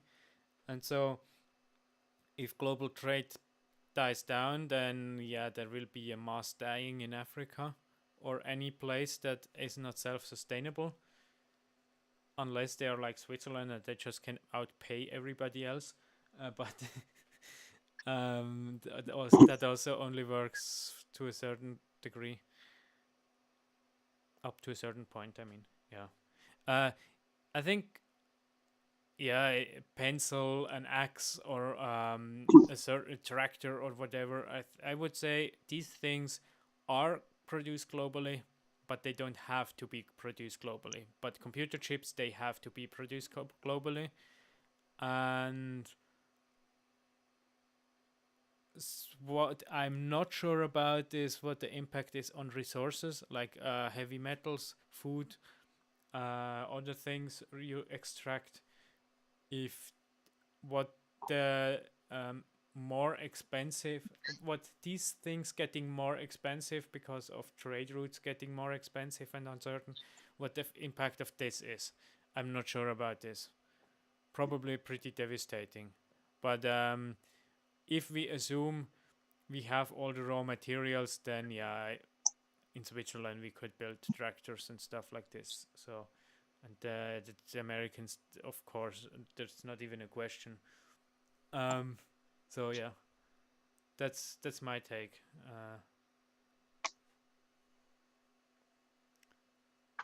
But yeah, let's continue watching it. They plan to start first power generation by 2030. A safe CO2 zero ultimate energy race. Well, look, let's be honest. The Chinese are going to win, aren't they? Because they're cohesive. Here I wanted to mention, yes, they are cohesive, but Xi killed every high and every influential person in the Chinese government and military, or almost everybody, and so he essentially killed all the competent people, or most of them. So I don't think this is the type of cohesiveness that you want. Doesn't that go against his earlier arguments about the AI and the language models? If we're all using the AI language models, then we're all cohesive.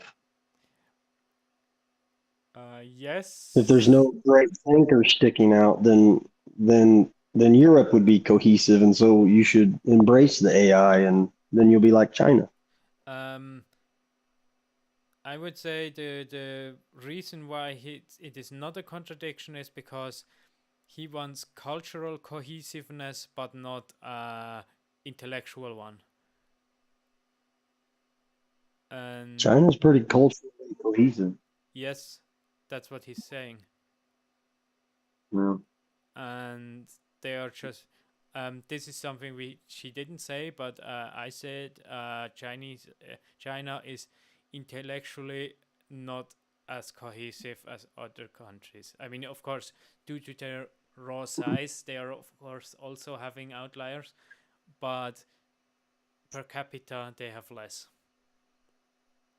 And they also have systematic oppression of intellectual curiosity. The Europe is not that much better, but they have the advantage that their culture and ethnicities are more independent thinkers.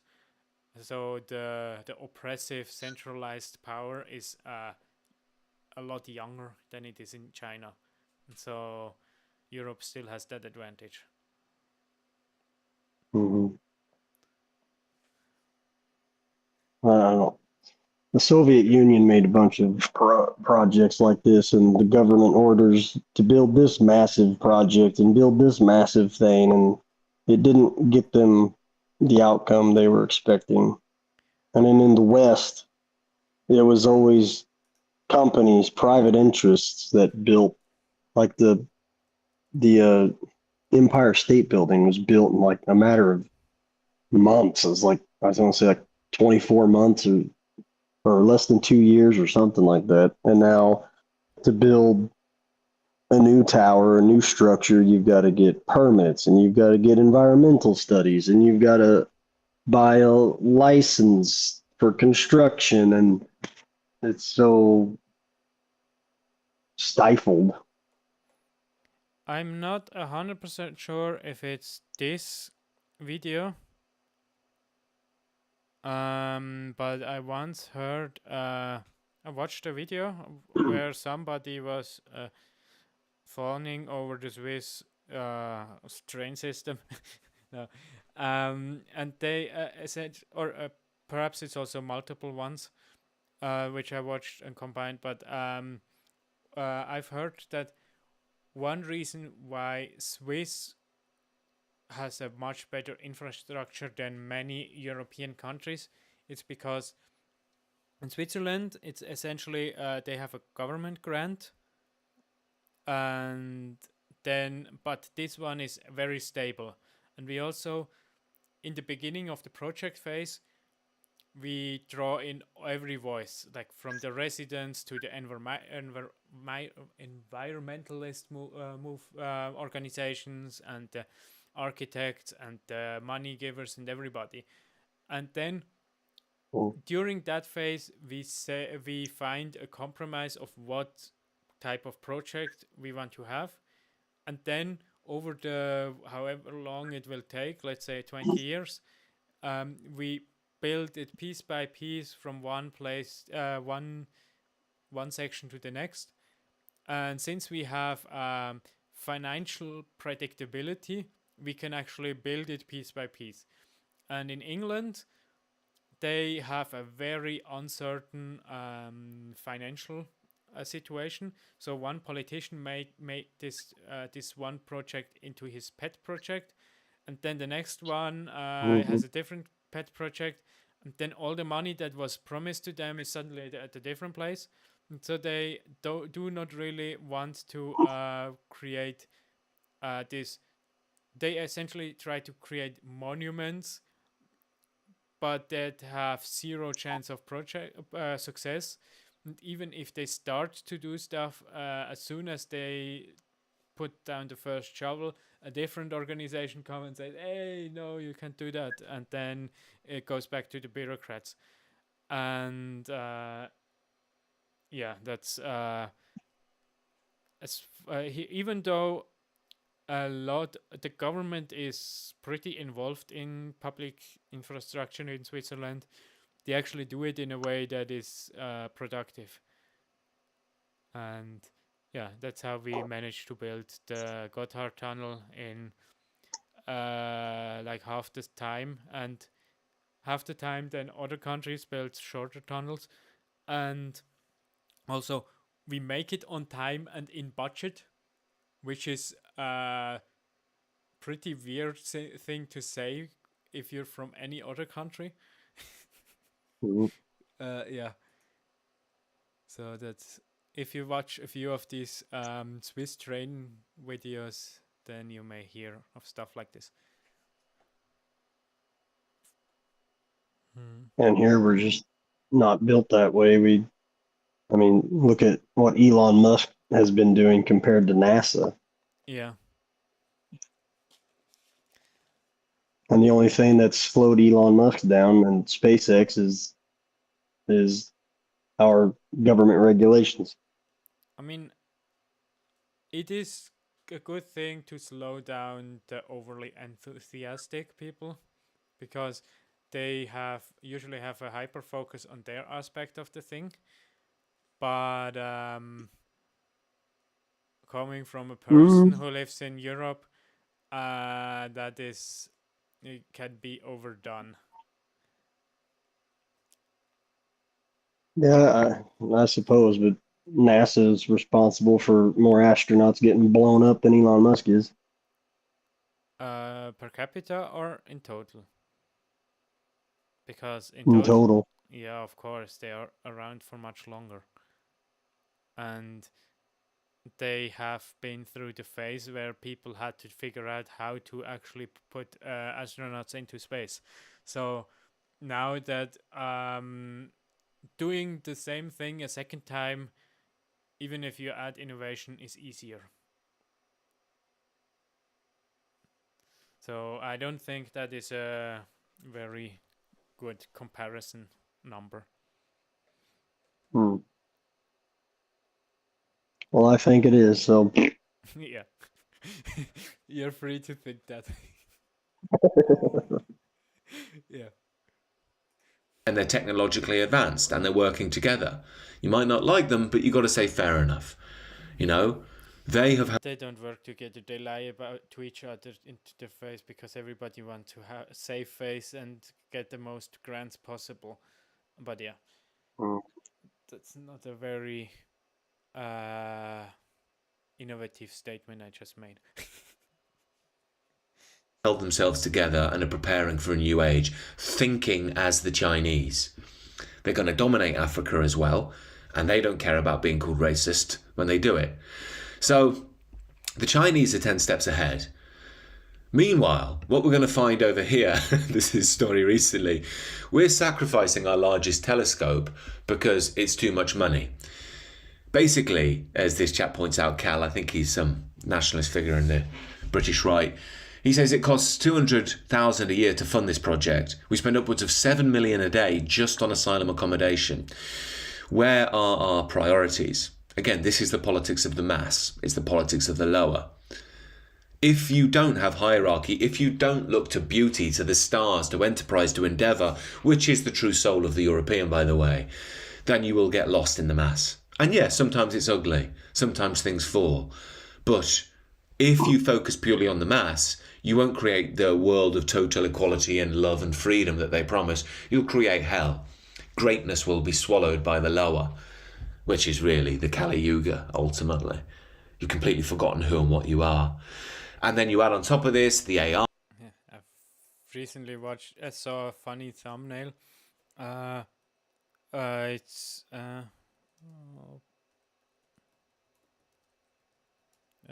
top 1% or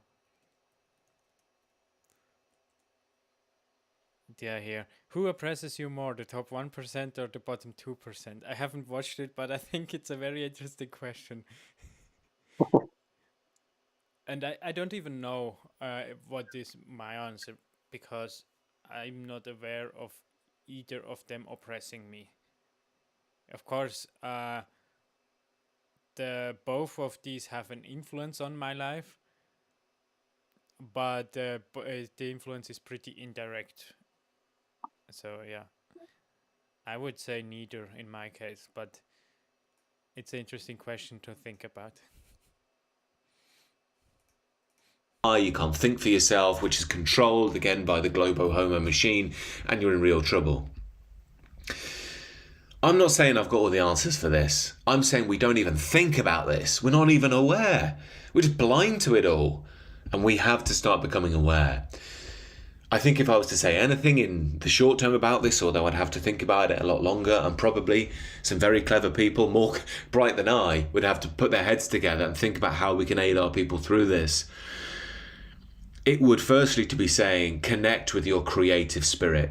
Don't rely on AI for everything. All right, if it's a letter at work and you want to check spelling mistakes, fine. But if it's something that demands you thinking about the world, do the hard yards. It might be easy to go and put it all into AI and it tell you what to think, but read the books, do the hard yards, speak with people, be prepared to look a fool. Your culture, your civilization, your soul depends upon it. And if we lose this capacity, we will be controlled by forces, really, that are 10 steps ahead of us. I think this is vital for our future, friends, and we must be aware to it. We must start working together. As always, these are my thoughts. Do let me know what you think down below. If you want to support my work, do consider joining the Substack for £5 a month. Lots of links down below in the description, spiritual resets, which may be useful. That's enough. Yes, that's all my thoughts on this stream and on this video.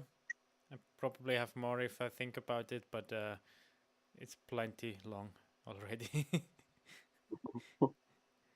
Do you have anything still left unsaid? Nope, I don't think so. Yeah, then I guess we will close the stream. Thanks for everybody watching whenever you watch them. The few times I watched, I saw one viewer, which was me. So, yeah. Goodbye.